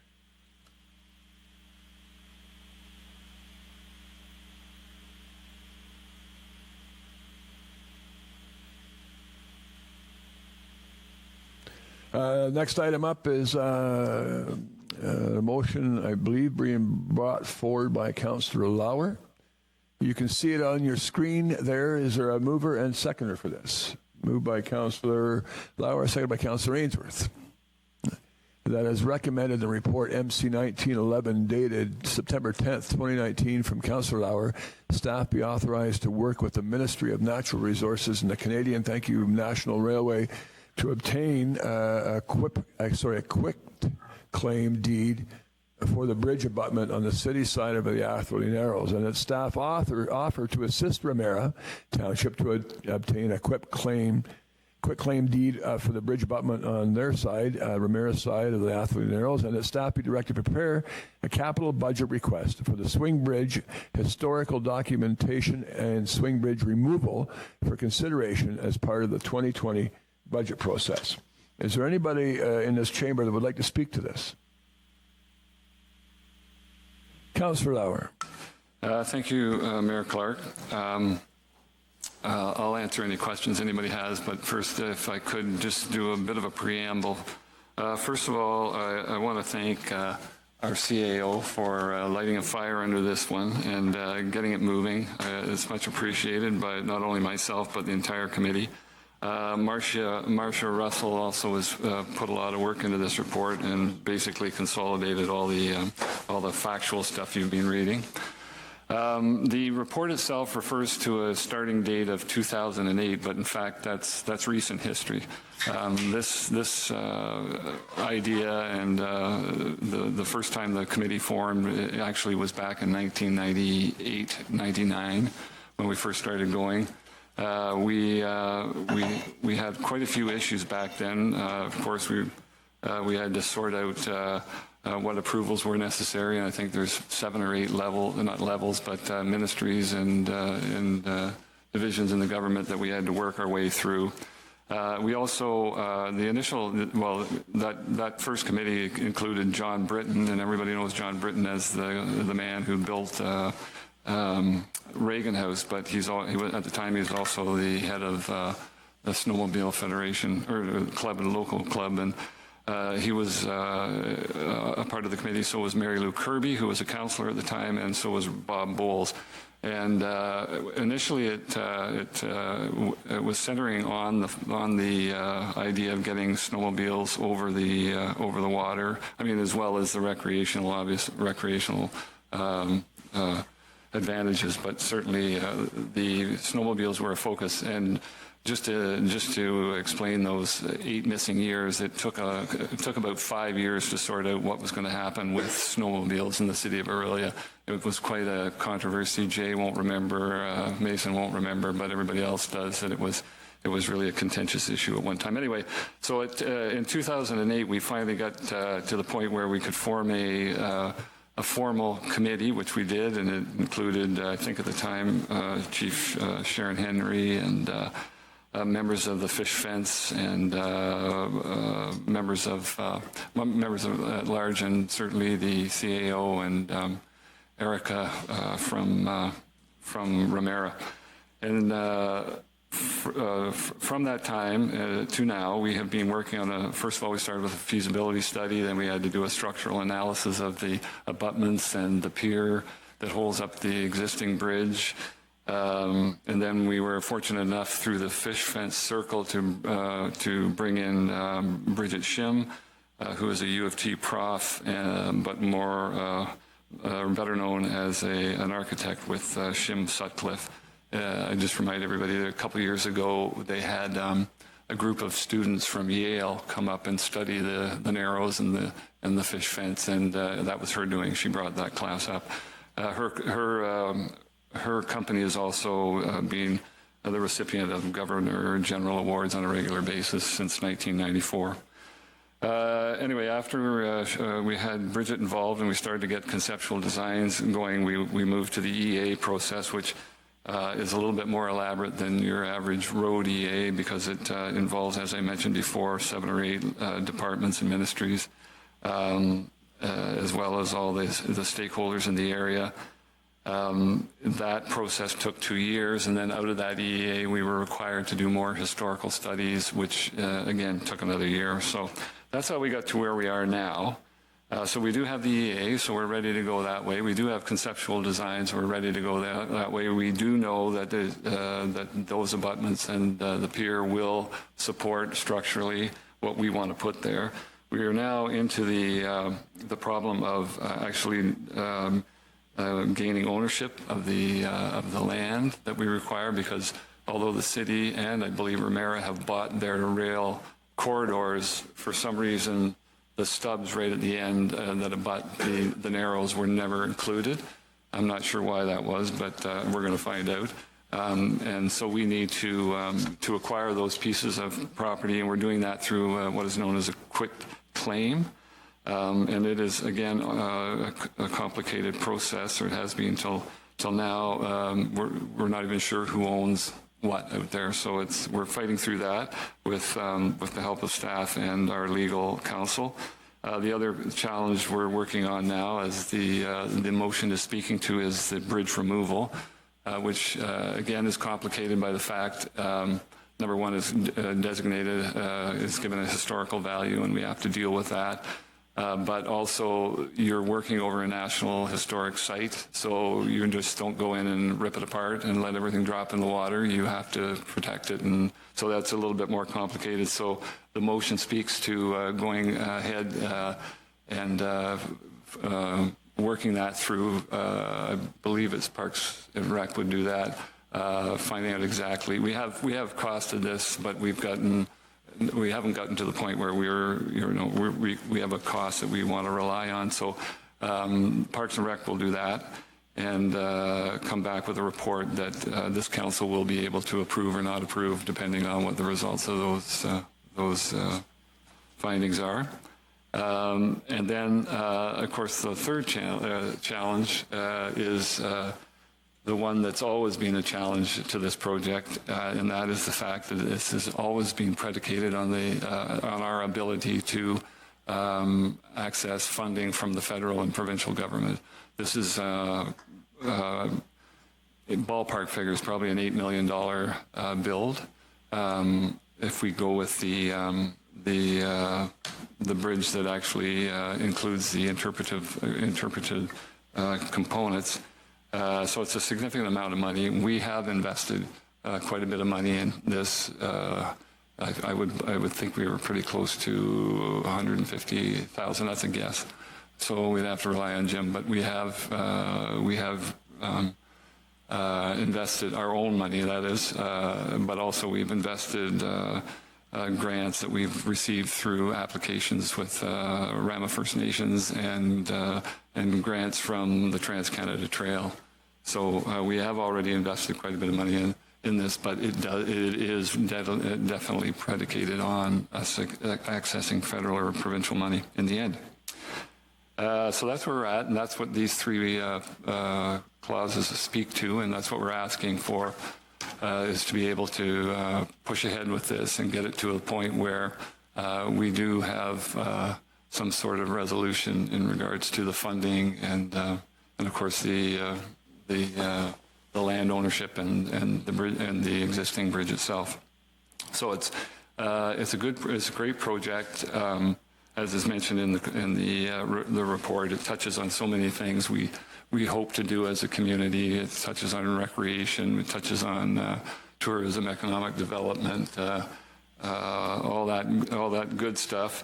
Certainly the Trans-Canada Trail is supportive, as they've indicated by giving us money. They see this as a vital connection to the Trans-Canada Trail. The snowmobiles, the snowmobile crossing, I think, is becoming more and more important. It's kind of I'm not sure which way we're going on snowmobiles around here. The weather is getting less predictable, and the ice is getting less safe. And so we can have those great snowfalls, but the ice doesn't necessarily firm up. So it would be a great thing to be able to provide safe access across there. But most importantly, it provides an opportunity for us to showcase a nationally significant historic site while commemorating an amazing local Indigenous story that predates the pyramids. I'm always blown away when I think that through. How long that fish fence was there and the history. So, anyway, I'm more than willing to answer any questions anybody has. Thank you, Councillor Lauer, and thank you for your passion on this for all those many years. Councillor Spolet. Thank you, Mr. Mayor. Just a question on the ownership to you, to Councillor Lauer. I was on the committee when this was discussed on the ownership, and it was quite evident that they wanted the federal government to own the land so that they can maintain it rather than us owning the land. So I'm not sure when did it change. Lauer, would you mind addressing that? No, thank you. I'm sorry, I'm not quite sure I understand the question. Are you asking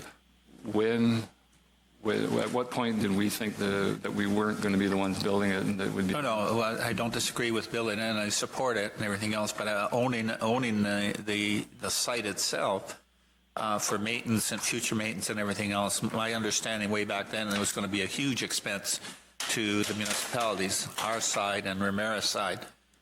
So I'm just wondering, why do we want to own it? I mean, I have no problems, but just curious. I think you're quoting a discussion you must have had at the Fish Fence Circle when you were involved with it. Okay. So I'm not party to that. We've never had that discussion. We've never had the discussion that the federal government would own this, or it certainly isn't. It certainly hasn't made it to the committee level. Is there a possibility that they can own it because they would have the... Sorry, I know I wasn't here for a moment, but sorry, Mr. Mayor. Dialogue. Thank you. If I may, sure. Is there a possibility that you could ask them if they could own it rather than us take charge and, we know what maintenance cost? I would look to Councillor Lauer, Madam CAO, to see if there's merit to asking that question during the process. If it doesn't divert from, though it sounds like, well, maybe we could put a qualifier in if anyway, Madam CIO, go ahead. Through you, Mr. Mayor, certainly conversations can occur, but to Councillor Lauer's point, during this process, at least from sort of 2008, I'm not aware of any sort of discussions with respect to requiring the federal government or asking the federal government. Doesn't preclude us from putting that question out there. In terms of the ownership of the land, that the bridge abutment would face, that we're dealing with Ministry of Natural Resource and CN over some of those issues. So certainly doesn't preclude us from asking that question. But at this stage, I don't have any real history in terms of the federal government being involved. Great, thank you. Thank you both. For that matter, all three. Councillor Heen. Thank you, Mayor Clark. I would like to congratulate Councillor Lauer on his tenacity on working on this project for the number of years that he has worked on it. It certainly has been one that has required a lot of work and a lot of hours and a lot of research to get it to where it is now. When he talked about the tourism aspects of it, I took my daughter-in-law, who was Chinese, to Oma a couple of years ago, and they have one piece of the weirs at Oma, and she was blown away. She came back home and said to my son, "You didn't tell me that you had history in Orillia that went back 5,000 years." She said, "You were a new country. I didn't know that we had history that went back that far."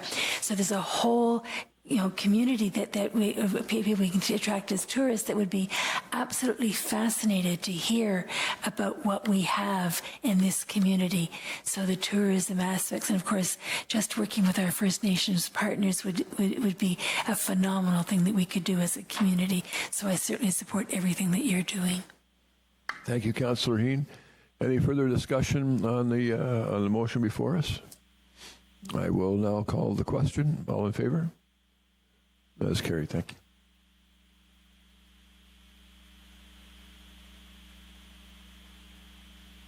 Now, Ms. Williams, if I'm not mistaken, this is I will introduce the topic. If Councillor Lauer, are you okay to potentially move the motion for the PAC? Thank you. That or I can step from the chair. Either way. So, as mentioned earlier, mentioned the council brings a waiver of notice of motion to introduce an item. Now I believe I get to actually describe a little bit what that item is, and it's just a reconsideration of the constitution and scope of advising capacity of the soon to be reconstituted Parking Advisory Committee. So I do need, for this to be on the table for discussion, it will need 2/3 support to be reconsidered. And there is no debate on this type of motion, as you probably well are aware. With that being said, I will call for the question on the reconsideration. All in favor? Sorry? Yes. Mayor Clark? You sent me notes. We chatted about it, and it's still somehow. This is to accept the waiver of notice. Yes, Mayor Clark, my understanding is you are looking to have council waive notice to enable you to introduce a reconsideration motion with respect to the composition of the Parking Advisory Committee. And so in order to get this motion on the floor, I believe it's Councillor Lauer as a mover. It does need a seconder, and there is no debate on this motion. If this motion is successful... and we can vote whether to reconsider. Then that's correct, Mayor Clark, the motion to reconsider, which also needs 2/3, will be introduced. Thank you. There is a motion in Councillor Lauer and a seconder in Councillor Ainsworth, I believe. And this is to accept waiving of notice.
Okay, so I do have a motion moved by Councillor Lauer, seconded by Councillor Ainsworth, to be carried by 2/3 vote of members present, that in accordance with Section 22.8.3 and 22.8.11b of Chapter 22 of the City of Orillia Municipal Code, notice of motion, new matter, Council hereby waive notice to enable a motion to be introduced without a report under the notice of motion section of the agenda with respect to a request for a reconsideration of resolution number 2019-49 regarding the composition of the Parking Advisory Committee. And there is no discussion on this motion, so I will call the question. All in favor? That is carried. Thank you. And now I'll wait for a motion with respect to reconsideration. And there it is before us. Is there a mover and a seconder to have it brought on the floor for reconsideration? Moved by Councillor Sepola, seconded by Councillor Campbell. Bless you. To be carried by a 2/3 vote of members present, that Council will reconsider resolution number 2019-49 regarding the composition of the Parking Advisory Committee from the Council meeting held on March 4th, 2019. And I believe there's no discussion. That's right. So is there, with seeing there's no debate or discussion on this, I will call the question. All in favor? Thank you.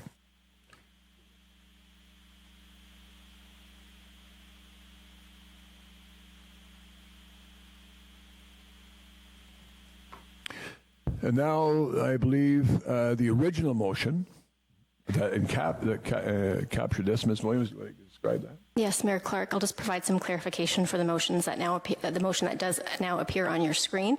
In order to pull clause 18 of this report number 2019-2 of Council Committee that was adopted on March 4th, 2019, we are looking to first get this motion on the floor with a mover and seconder, amend the motion to pull your clause with regards to the Parking Advisory Committee composition, and then we can move forward from there. Is there anybody who doesn't understand that description?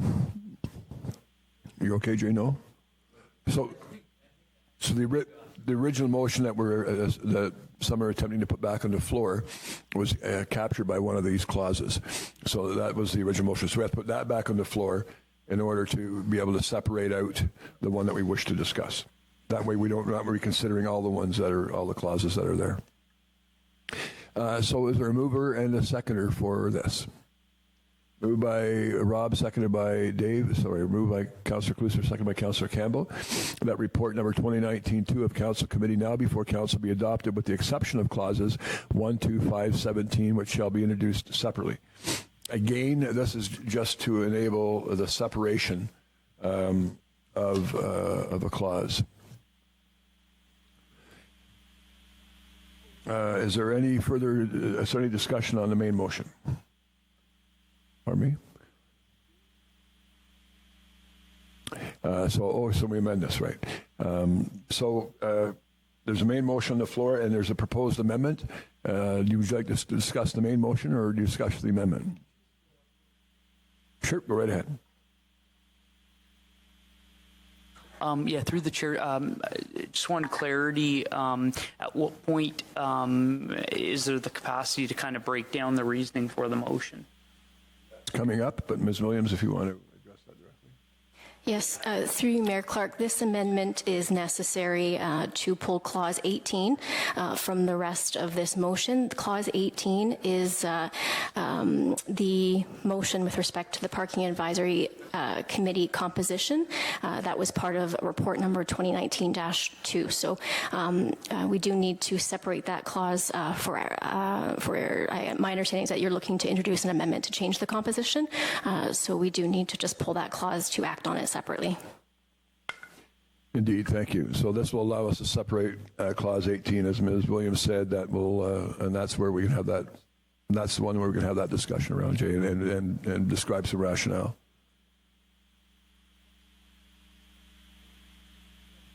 Yes. Ms. Williams, there was a question on the floor with respect to why we're referencing 18 and 17. Yes, through you, Mayor Clark. This amendment, as well as this motion, is really a housekeeping motion to assist in our record keeping. Clause 18, which was the Parking Advisory Committee motion, was not pulled originally. And so this resolution, the main motion, adopted that clause. And so in order to act on it further, and that's my understanding, Mayor Clark, that you're looking to change that motion, we do need to pull it. Mayor Clark, if I may, I understand that my question is, why are we also having to address 1, 2, 15, and 17? Were there conflicts or something of that nature on those, so they have to be passed independent of the general motion? Mayor Clark, if I can, the reconsideration motion that Council just adopted was very specifically worded to limit the reconsideration to Clause 18 only. So in our view, the clauses here, 1, 2, 15, and 17, which could have been pulled for a conflict or a potential change, those are not impacted. We do just have to have this amendment just to get that clause pulled for our housekeeping and minute purposes. So just so I'm clear, if I was in conflict on one of those items, will I know that now when I vote?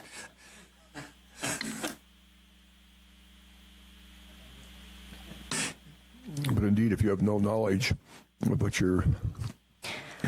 Through you, Mayor Clark, through you, Mayor Clark, it's important to remember that we are not, in fact, acting on any of those items because the reconsideration motion was very specifically worded, and so those are not impacted.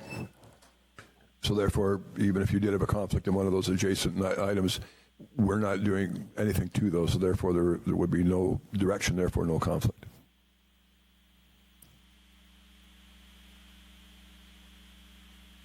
You're cute. I'm sorry, but it's a technical thing. The motion we just passed brought the motion past all the items except these, correct? That were in that report. Items 3 to 14 and item 16. We've passed all those. What my question is, why weren't 1, 2, 15, and 17 bundled in with all of those? Why did we have to? Because they were separated originally. Were they? And they were separate at the time. So the question is, if they were separate at the time because I had a conflict on one of them, do I not have to declare a conflict on that item now? Through you, Mayor Clark, in my view, those items are not up for discussion in this motion. They have already been decided upon. They're being accepted. This motion does not deal with this item. It only deals with Clause 18 with respect to the Parking Advisory Committee motion, as the resolution to reconsider was, the scope of that reconsideration was limited to the Parking Advisory Committee meeting. Those items that you see pulled here are not up for consideration, and so in my view, you would not have a conflict on those items. That's not up for debate tonight. So the only potential action will be with respect to 18 because of the wording of the earlier motion. So therefore, there can't be any action on any other item, conflict or no conflict. Councillor Heen, process? Yes. So we're not voting on the top one that's on the screen. We're only voting on the bottom one that's on the screen. Is that correct? Right now we're discussing, right now I believe we're actually discussing the top, accepting discussion on the top clause. Ms. Williams, you want to confirm that? Let me try one more time. I'm not trying to be obstinate, but what that says is the report now before council be adopted with the exception of 1, 2, 15, 17, and if amended, 18. We're now going to address 18, but we have... what are we doing with 1, 2, 15, and 17? We have to action them because why are they mentioned independent of all the other items that were in that report? Let me, so Ms. Williams, if there was any action that we can possibly take tonight will not impact the previous decisions on those other clauses, is that correct? Mayor Clark, that is correct. And yet I understand your question, Councillor.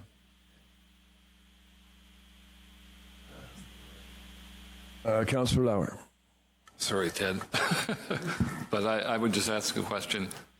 The previous one, where the report number 2019-2 of Council Committee now before Council be adopted with the exception of clause, if we had all voted no, what happens?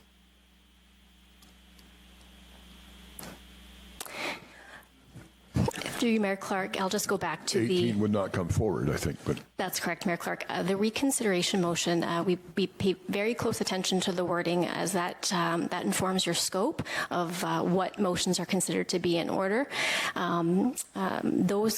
These clauses have already been adopted, so they're not actionable.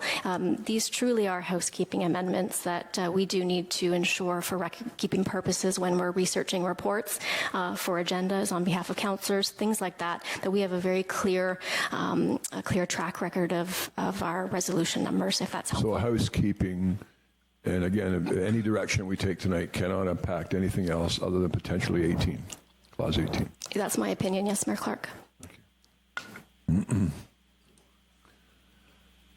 Okay, so I have the main motion, which has already been read. There's a proposed amendment below there. If I have a mover and a seconder, moved by Councillor Lauer, seconded by Councillor Campbell, that the motion now before council be amended to add and 18 after 17.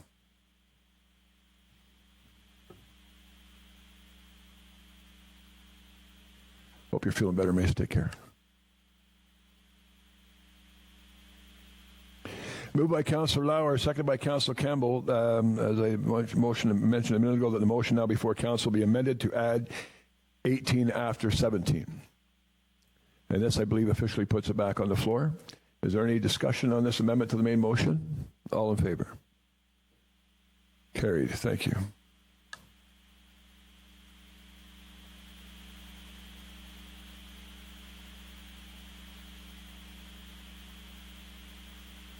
Are you familiar with the term anticlimactic?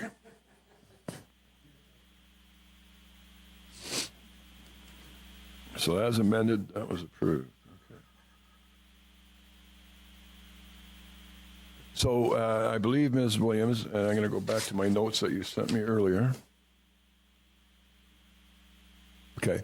So the amendment has passed. I will now, is there any further discussion on the main motion as amended? I'll call the question. No, this officially puts, the amendment has enabled it to be discussed, potentially go forward. This actually officially puts it forward. Any further discussion? All in favor? Carried, and thank you, and thank goodness. All right, so now, here is a motion. Is there a mover? And a move by Councillor Campbell, seconded by Councillor Lauer. I will read the proposed resolution. Yeah, I'm not. All right. I can't think of a finer person to nominate themselves. Moved by Councillor Lauer, seconded by Councillor Campbell, that Clause 18 of Record Number 2019-2 of Council Committee now before Council be adopted. Council 18 reads as follows. That further to the report DSA 1911 dated February 19th, 2019 from the Development Services, thank you, and Engineering Department, the Parking Advisory Committee be reestablished with the following composition. Councillor Tim Lauer, one member of the Downtown Orillia Management Board, one citizen at large that is not part of the BIA, or Business Improvement Area, two members who are within the Business Improvement Area and are eligible to be appointed to the Downtown Management Board but are not currently members of the Downtown Orillia Management Board. That is the motion that passed before. Is there anybody wish to propose an amendment to this? Councillor Lauer.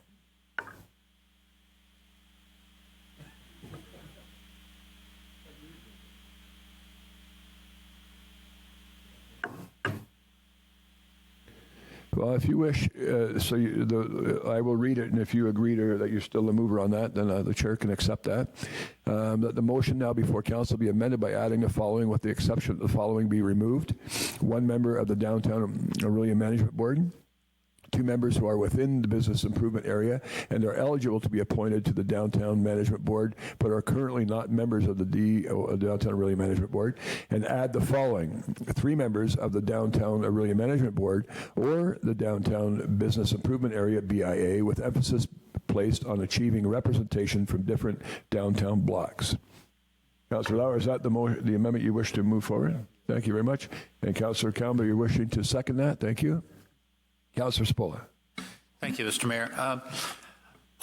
The last sentence, with emphasis placed on achieving representation from different downtown blocks, why can't we just put in there that it must have one representative from each block?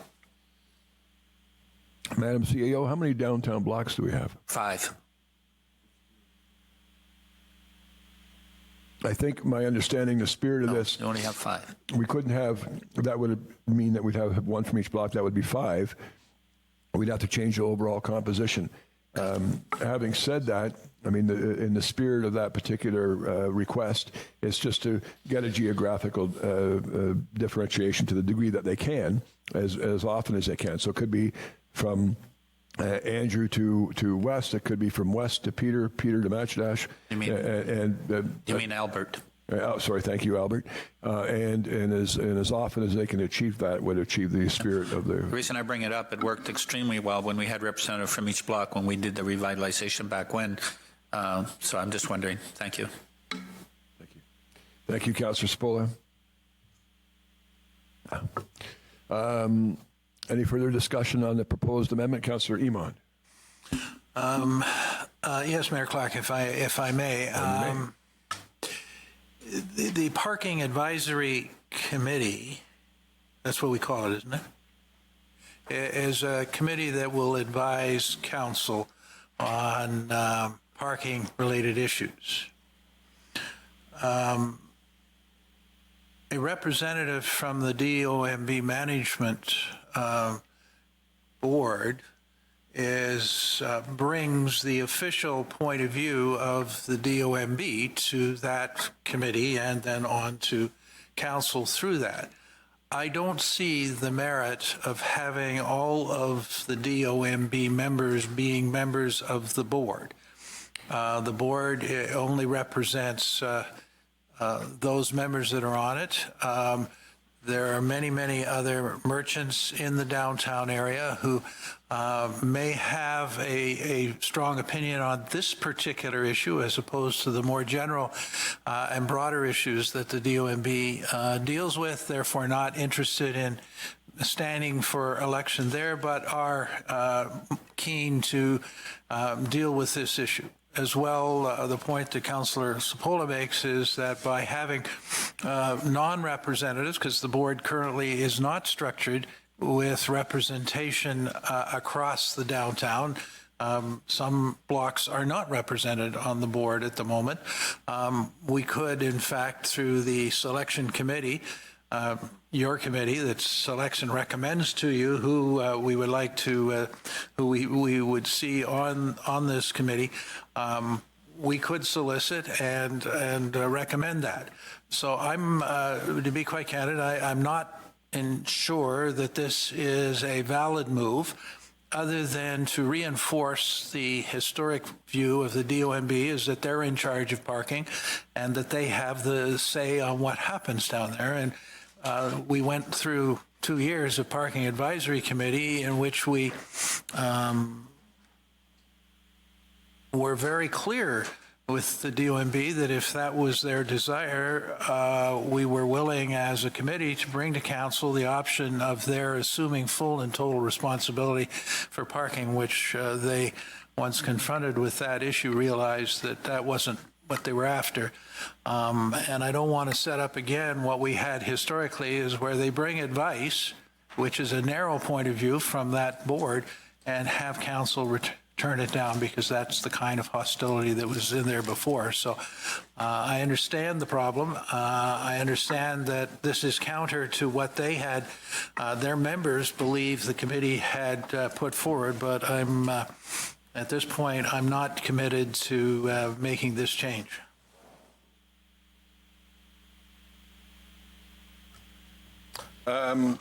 Mayor Clark? Sorry, Mr. Chair, if I may. I understand Councillor Iman's points, and I think they're quite valid. The ration, except that two things. One is the parking working group, which I think was referenced a few minutes ago. That was the consensus recommendation to council. which would be captured by this amendment to that. So this discussion did take place at the Parking Working Group. I would hate to think that nothing that Parking Working Group did for the year plus that was in existence is enshrined somewhere.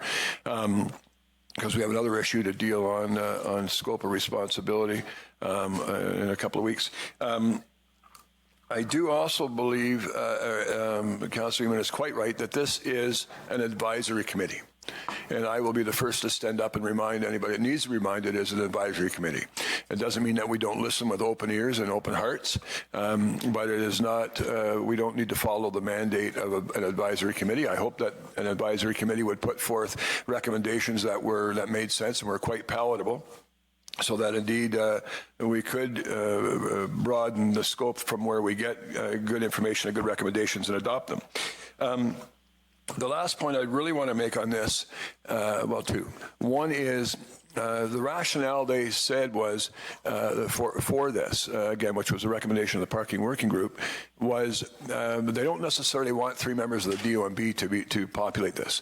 They just want to be able to pick the 3 best from the downtown. And it is possible that maybe the 2 of the best in some particular term are on the DOMB. And if they're only allowed to pick 1 and somebody else could bring a lot of value, they wouldn't have an opportunity to be on the board. So it doesn't preclude anybody in the BIA from being involved, and I would encourage all members of the BIA that are interested to put their name forward for this. And lastly, the last point I'd like to make is there are times in the past, my understanding is the Parking Advisory Group and staff and council worked wonderfully together. But it's also no secret there have been times where there has been contentious issues or contentious behavior, and there has not been at all times a lot of faith that there are partners on both sides that are equally listening.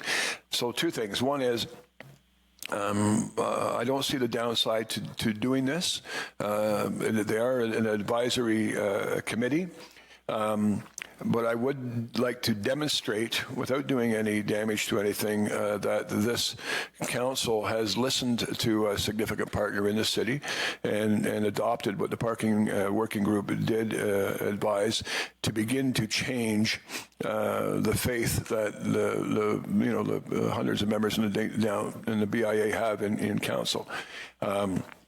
And I guess that really is my last point, Mr. Chair, at this point, this juncture. Councillor Eamon, then Councillor Lauer, then Councillor Follis. Thank you, Mr. Chair. In the context of the mayor's comments and having been on the Parking Advisory Board, I do recall the recommendation.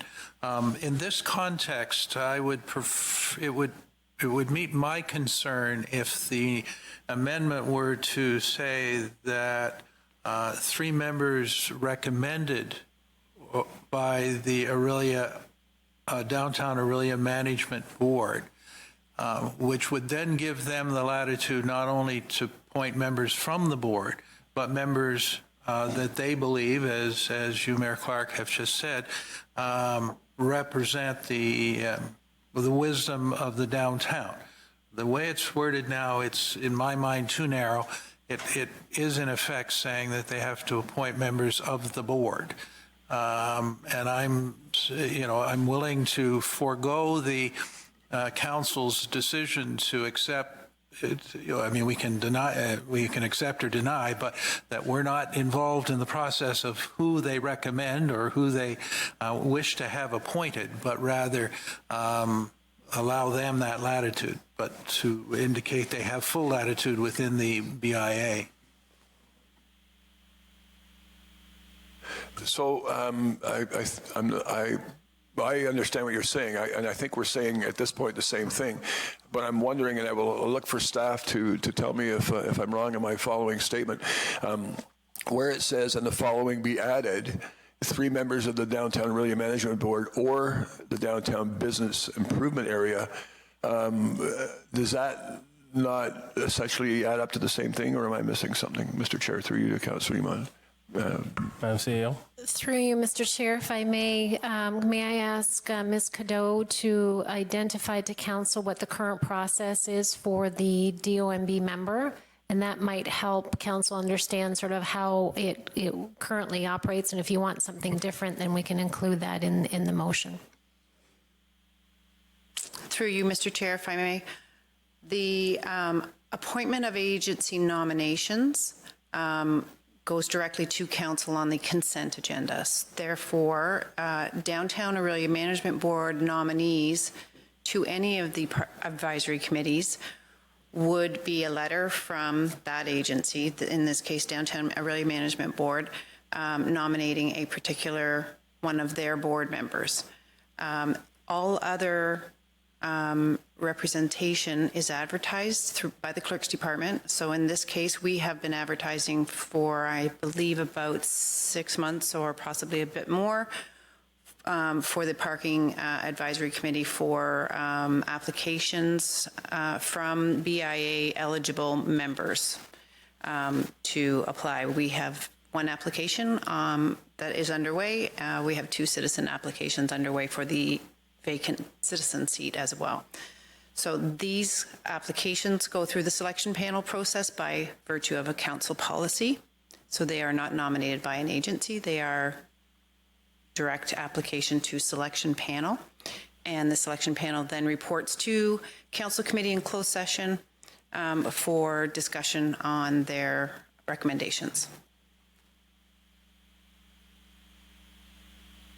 If I may further, to the proposal that we have in front of council at this point in time, I think we would need to clarify whether or not it's an application process that would be managed by the selection panel, or to, if it's going to be a nomination process from the Downtown Orillia Management Board to council. I would remind members that the semantics of the composition, as you change it tonight, one board member of the Downtown Orillia Management Board has been appointed by council as we speak. So one member is in place.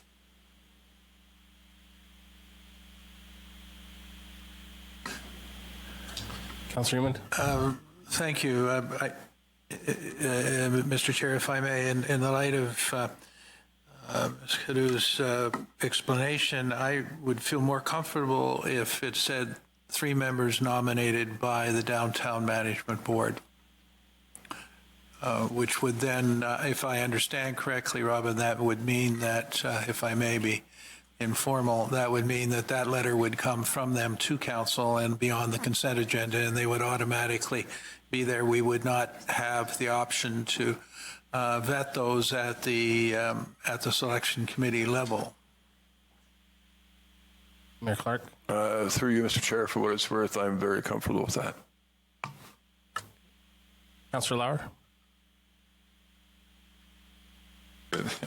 No, I'll just say that I do support allowing the Downtown Management Board to make this decision. They have parking is crucial to them down there, and believe it or not, parking is a science. It takes a little while to get your head around it, and there's people with a lot of experience with parking downtown, and a lot of people without any experience dealing with parking matters. And if they think it's the most effective thing to select their own members, I think that's a good idea. They also point out that they have an AGM every year where they elect a new board, or is it every year or 2 years?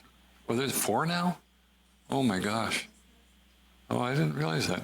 Well, anyway, as I was saying, they have 4, they have an election every 4 years.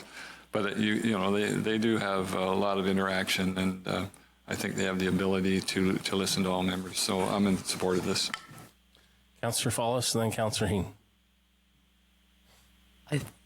Through the chair, I think Ms. Cadeau answered the question, but I just wanted to confirm any change of this nature won't affect the current membership that the committee has. Perfect. Thanks. That answers the question. Yeah, Councillor Heen. Thank you, Councillor Clustra. The DUMB struggles to get people out to their AGM, as Councillor Lauer indicated. And I can remember when I served on the DUMB, sometimes we'd have only 13 or 14 people that would appear at their AGM. So the people that are really interested in serving in that capacity very often are the ones that are already on the DOMB. So to let them sort of try and find the people that are interested in parking is probably going to be the most effective way that we're going to do it. As Ms. Godot indicated, we have already advertised for 5 or 6 months trying to find someone from the BIA that would be interested in taking the position. So I think that they can sort of pound the doors and try and say, we need somebody. Is this an interest? And can probably find the best people to bring on and are willing to commit the time to it. So I would be most willing to have them take that under their purview and have them look after it. Councillor Cipolla and Mayor Clark. Oh, I'm good now. Thank you. Mayor Clark. Thank you, Mr. Chair. Through you. Yes, I understand Councillor Heen's point. If you're on the DOMB, you're engaged in the downtown, presumably, and therefore you may have an additional interest in serving on this. But certainly, I'm sure all of us could think of a few people within the downtown of the BIA, especially with some of the new businesses coming on board, where they could be approached, even though they're not on the DOMB, and presumably be on the Parking Advisory Committee. And I hope that is the case. I do want to remind, no matter how the way this is worded now, that council still has the ability to approve or disapprove of somebody being nominated by the DOMB. Also, there's another issue coming forward with respect to scope, but that will come forward at council committee on September 30th, and I believe if put forward at council on October 7th, because I think I mentioned something about scope earlier and I misspoke. But lastly, I'd like to say something that Councillor Lauer mentioned during a parking working group years ago, and that is that no matter how we word this, no matter how it's populated with restrictions or abilities from different areas, what really matters is who the heck ends up on the board. You can have people who are willing to work together and gain consensus and listen to each other and explore novel, progressive ideas, or you can have people who are antagonistic and things get bogged down. So I would encourage our selection committee. I would encourage the DOMB to seriously consider the makeup of the membership that makes up the composition of the Parking Advisory Committee. Thank you. Madam CEO. Through you, Mr. Chair, if I may, just for clarification, the issue of the scope, what will be coming forward actually on September 30th is a recommendation, I believe, from the selection panel in terms of the citizen at large appointment. And we'll have to determine what time frame the DOMB can actually bring forward their nominations for if this in fact does go through, the nominations for the further membership of the committee. Once the committee is actually established and they want to look at the scope in their mandate, then that will be the time, in fact, that scope issue will be dealt with and brought back to council. So that could be within the first month of the committee actually meeting, or it could be the second month, but the committee has to be populated first, and then they'll deal with this scope issue back to council.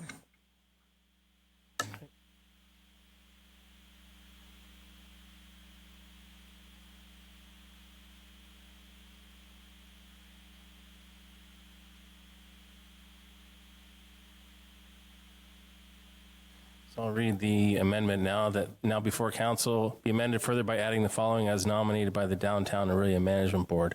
So we're going to add that to need a mover and a second for that as well. So go ahead, Councillor Emond. Mr. Chair, again, a technical question.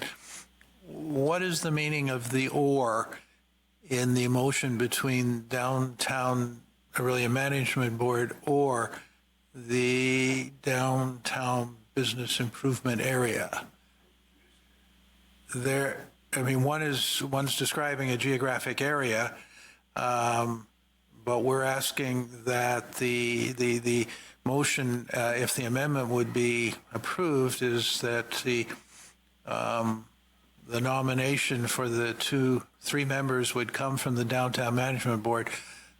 I'm not quite sure adding "or" on that.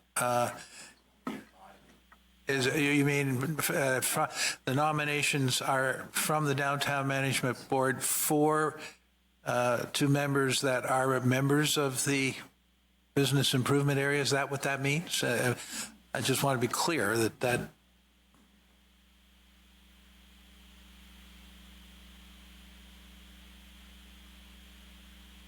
Through you, Mr. Chair, if I may, the three members that we would see appointed eventually would be either from the management board, which is the DOMB, or the BIA membership that they manage.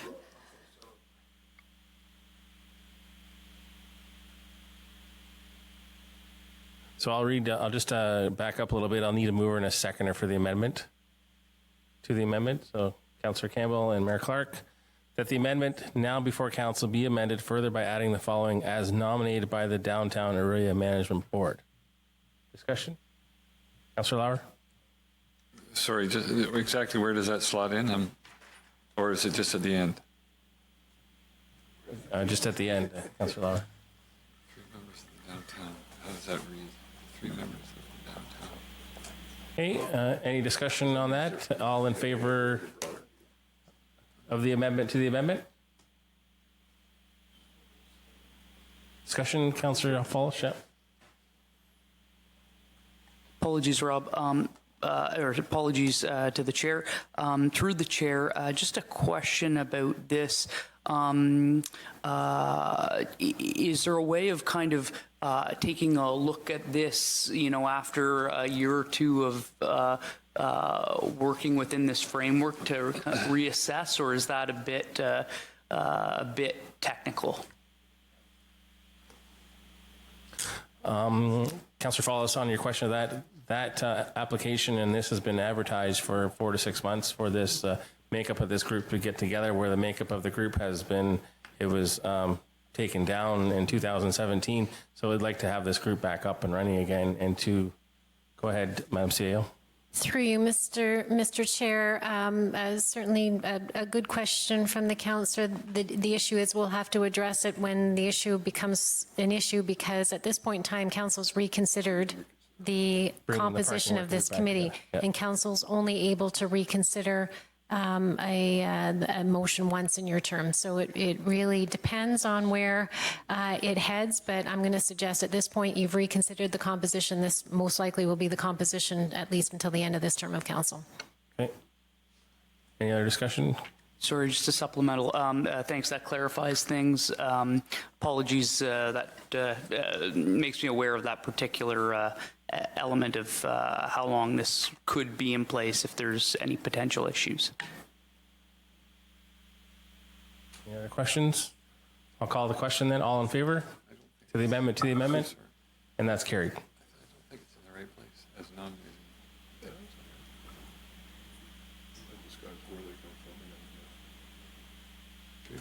Downtown really bad. Now, do I need a mover or a second for that?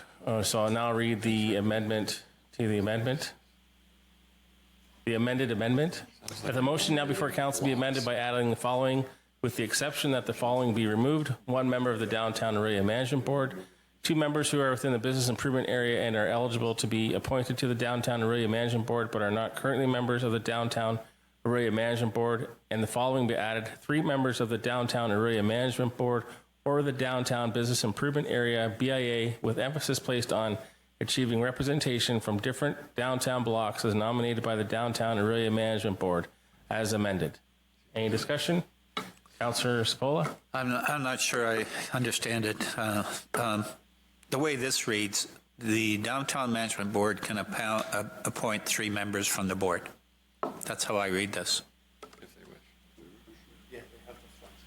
To amend it, but that's not the intent. The intent is to have representation from the whole downtown. And it could be, the 3 members could all be appointed from 1 block. If they're a member of the board, they could be appointed from 1 block. So I don't see the justification for this. Mayor Clark? Sorry, I believe the topic Councillor Sepola is discussing was just passed in the amendment to the amendment. Well, yeah, But we've already passed the amendment to your question. so this is as amended. If you wish, if somebody wishes not to support this, they don't have to vote for this. Can I ask a syntax? Mr. Councillor Ewan and Councillor Lauer. Mr. Chair, if I may, it is my understanding that it is our wish, if we pass this, to delegate to the DOMB Management Board the wisdom to to nominate members to the Parking Advisory Committee that will, in fact, represent the different downtown blocks. I mean, that's what the motion is recommending that they do for us. It doesn't mean they have to, because they may not be able to find anybody. But that's what the motion is doing, and I think we're delegating that responsibility to them, with the caveat that when that comes, and if it comes forward in a consent agenda, and any of us feel concerned about that, we can pull that consent item and have a discussion about it at this table. Councillor Lauer? Okay. All those in favor? That's carried. Motion as amended. So I need to read this one more time. No? Just if it's all in favor of the amended motion? That's carried. Thank you.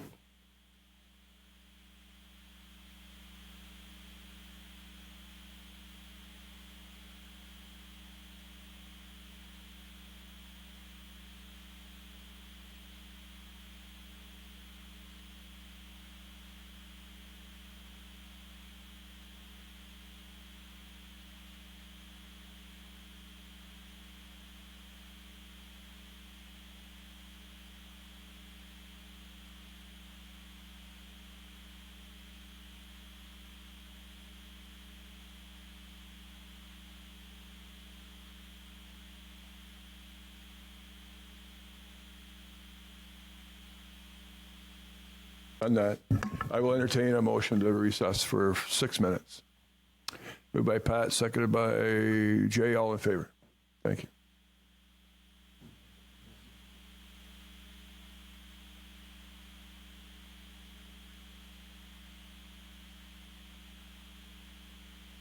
No, we're asking them to be as diversified as just for a minute. Oh, really? Oh, really?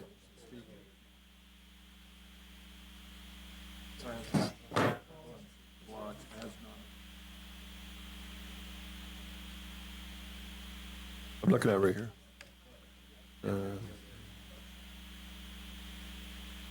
Right there. Well, that was just placed on achieving. Members of the Downtown Management Board of Downtown Business by this emphasis placed on representation.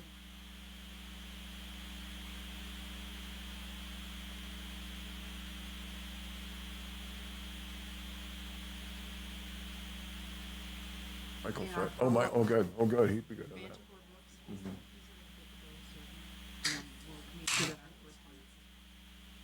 Most of the UMB, they need to be aware of it.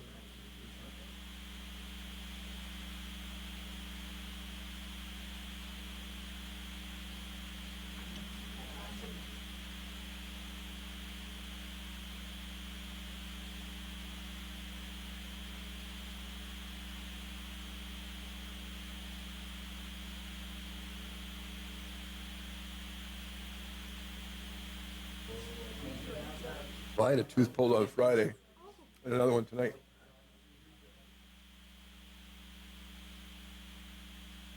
Sometimes I'm just not funny. I think it's me. It's never you.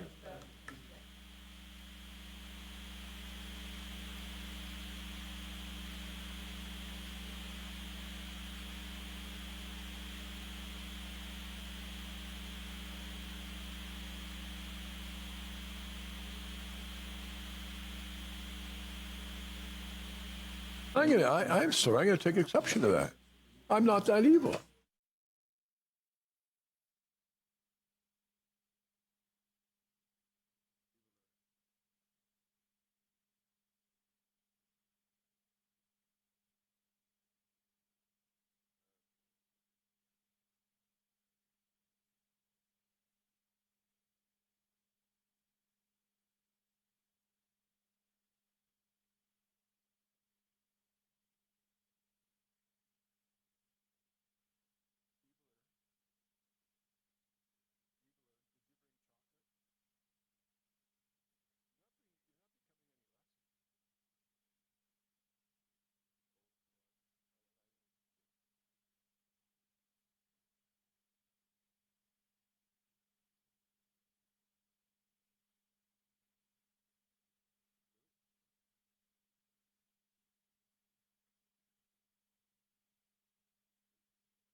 Oh, come on. It's supposed to be a source of joy.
Okay, gang, and for those at home that we have not put to sleep in the last 45 minutes or so, welcome back.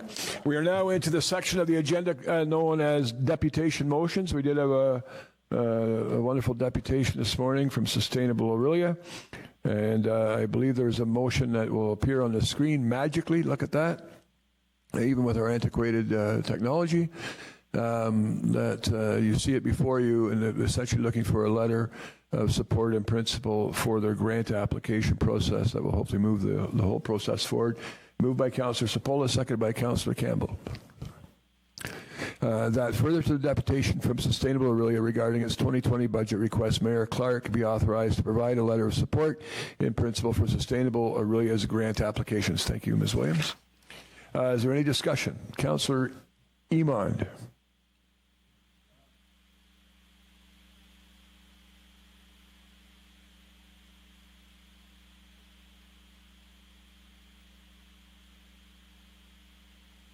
Madam CAO.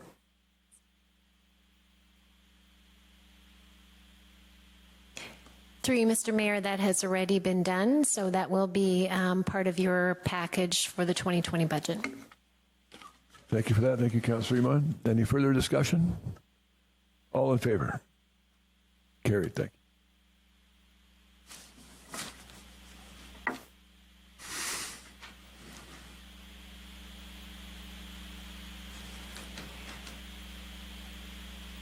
Now into consent agenda, and just a reminder for those watching, consent agenda works very much like the reports part of our agenda, where there are a number of items. In tonight's agenda, there are 4. And unless somebody from around the council table requests one of those be, or more of those be pulled for discussion or change of direction, they'll all be captured by one motion. Even if they're pulled for discussion, they can still be captured by the same motion. And Ms. Williams, are we aware of anything from consent agenda being pulled? Not at this time, Mayor Clark. Thank you very much. Councillor Cipolla would like to speak to number 1. So why don't we get this on the floor? Then I will entertain discussion, which can capture Councillor Cipolla and perhaps Councillor Fowles' desire to discuss. And so moved by Councillor, I think it was already moved by Councillor Campbell, seconded by Councillor Cloustra, that Council adopt recommendations as set out on the consent agenda for the regular meeting of Council this very day, September 16th, 2019. And Councillor Cipolla, would you like to address item number 1? Thank you, Mr. Mayor. Talked to a member, an MPP, and he's very familiar with Orillia. And he strongly suggests, because there's $30 billion over the next little while available for culture and recreation funding under 4 priority areas, which includes culture and recreation. So just wondering if we have any intention of doing anything with this at this time. And Mr. Mayor, I wonder if we could have a meeting about this particular issue with yourself and whoever you want at the table. My belief is that this is probably coming forward relatively soon in the form of a report from staff, but I will ask Madam CEO to comment on that. Through you, Mr. Mayor, you are correct. There will be a staff report presented to Council Committee on September 30th. Thank you. Thank you, Councillor Cipolla. Councillor Fowles, you wish to discuss one of the items? You don't have to. I thought I hadn't intended to pull anything, but I appreciate the opportunity. Well, you've been conspicuously quiet for a little while, so I was going with the odds. Okay, in that case, I have read the motion. I'm going to reread it. Moved by Councillor Campbell, seconded by Councillor Cloustra, that the Council adopt the recommendations as set out on the consent agenda for the regular meeting of Council on September 16th, 2019. Any further discussion? All in favor? Carried. Thank you.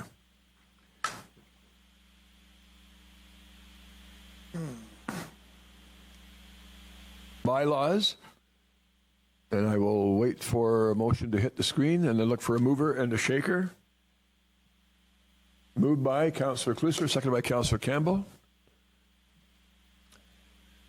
That the following bylaws be enacted. 2019-94, a bylaw to accept and dedicate a road widening, Part 1 on Plan 51R 42084 to the Corporation of the City of Orillia, West Street South, and to accept a transfer of easement for municipal access over 425 West Street South.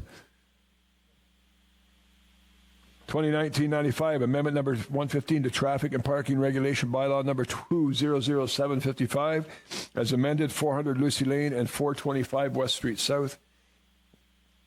In bylaw number 2019-96, a bylaw to amend Chapter 834 of the City of Orillia Municipal Code, clean and clear. Is there any discussion on any of those proposed bylaws? All in favor? They are now bylaws.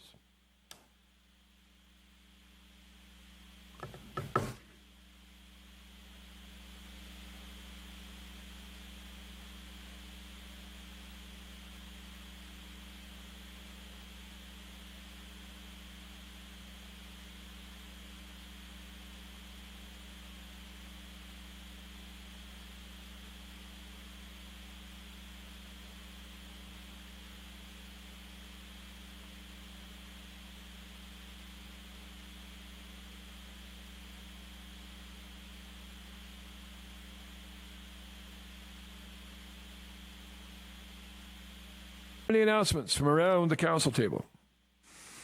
Councillor Sepola. Thank you, Mr. Mayor. Through you to the CAO, I just wanted to pass on some thanks to Ms. Shanna Reid. She spoke to one of the dinners we had at Bishop's Dinner here at the church, and she did an excellent job in promoting the new recreational center, and there was about 170 people there. So, but she did an excellent job. I just want you to thank her for us publicly, and she did a fantastic job. So, just pass on the thanks to our staff. She went way beyond her work duties in order to promote the rec facility, the new rec facility. Oh, terrific. That's great. Thank you, Councillor. Councillor Emond. Thank you, Mayor Clark. I just want to emphasize that this morning I had the good fortune to preside at a flag raising where the proclamation regarding Childhood Cancer Awareness Month was read and proclaimed. Thank you, Mayor Clark, for putting that forward. It's a terrible situation for not only the kids that are involved, but the families and the healthcare workers and all of those who are involved in dealing with that particular terrible disease. And I wanted to mention it because besides the vast crowd that showed up this morning for the flag raising, it's something I think our entire community should be aware of. Indeed, and thank you. And I know somebody very, very close to me that went through that and continues to deal with the repercussions of that. Councillor Fallis. Thanks. Through the chair, I actually want to credit Councillor Heen for bringing this to my attention. Important announcement. There's going to be a gathering hosted by the Orillia Centre for Arts and Culture, and it's Thompson Highway Songs in the Key of Cree. It's going to be held at the Midland Culture Centre this coming Friday, 8 p.m. to 11. Hope everyone can make it out. Thanks. Thanks to you, Councillor Fallis. Councillor Lauer. Thank you, Mayor Clark. Just want to make mention of the Terry Fox run yesterday. It was the same old, same old. Beautiful event, great turnout, great amount of money raised. I think it was over 40,000, and I believe in total they're up over 750,000.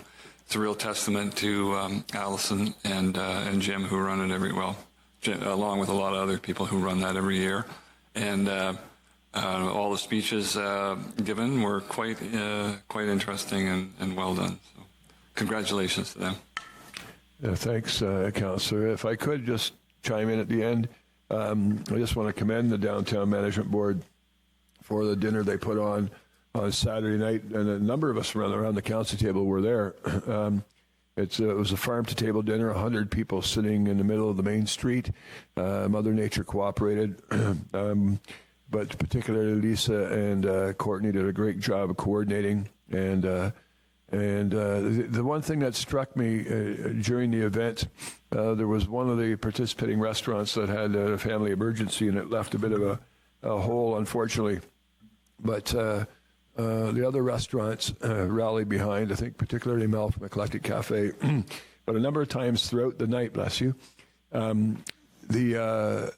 would look up, or we would look up and see 2 or 3, 4 restaurants working together to put a course out. I mean, in an atmosphere where technically people are in competition with each other, it truly spoke to the Orillia spirit, and it was really quite heartwarming to see that take place. So the DMB and for those who demonstrated that spirit of cooperation, thank you. We have, I think the next thing on the agenda is the open public forum. We'll give the audience just a moment or two to decide whether they want to approach the microphone or not.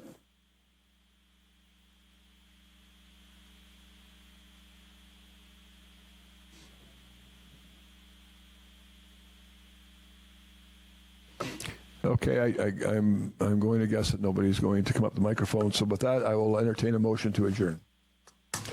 Moved by Councillor Cipolla, seconded by Councillor Lauer. All in favor? Carried. Thank you.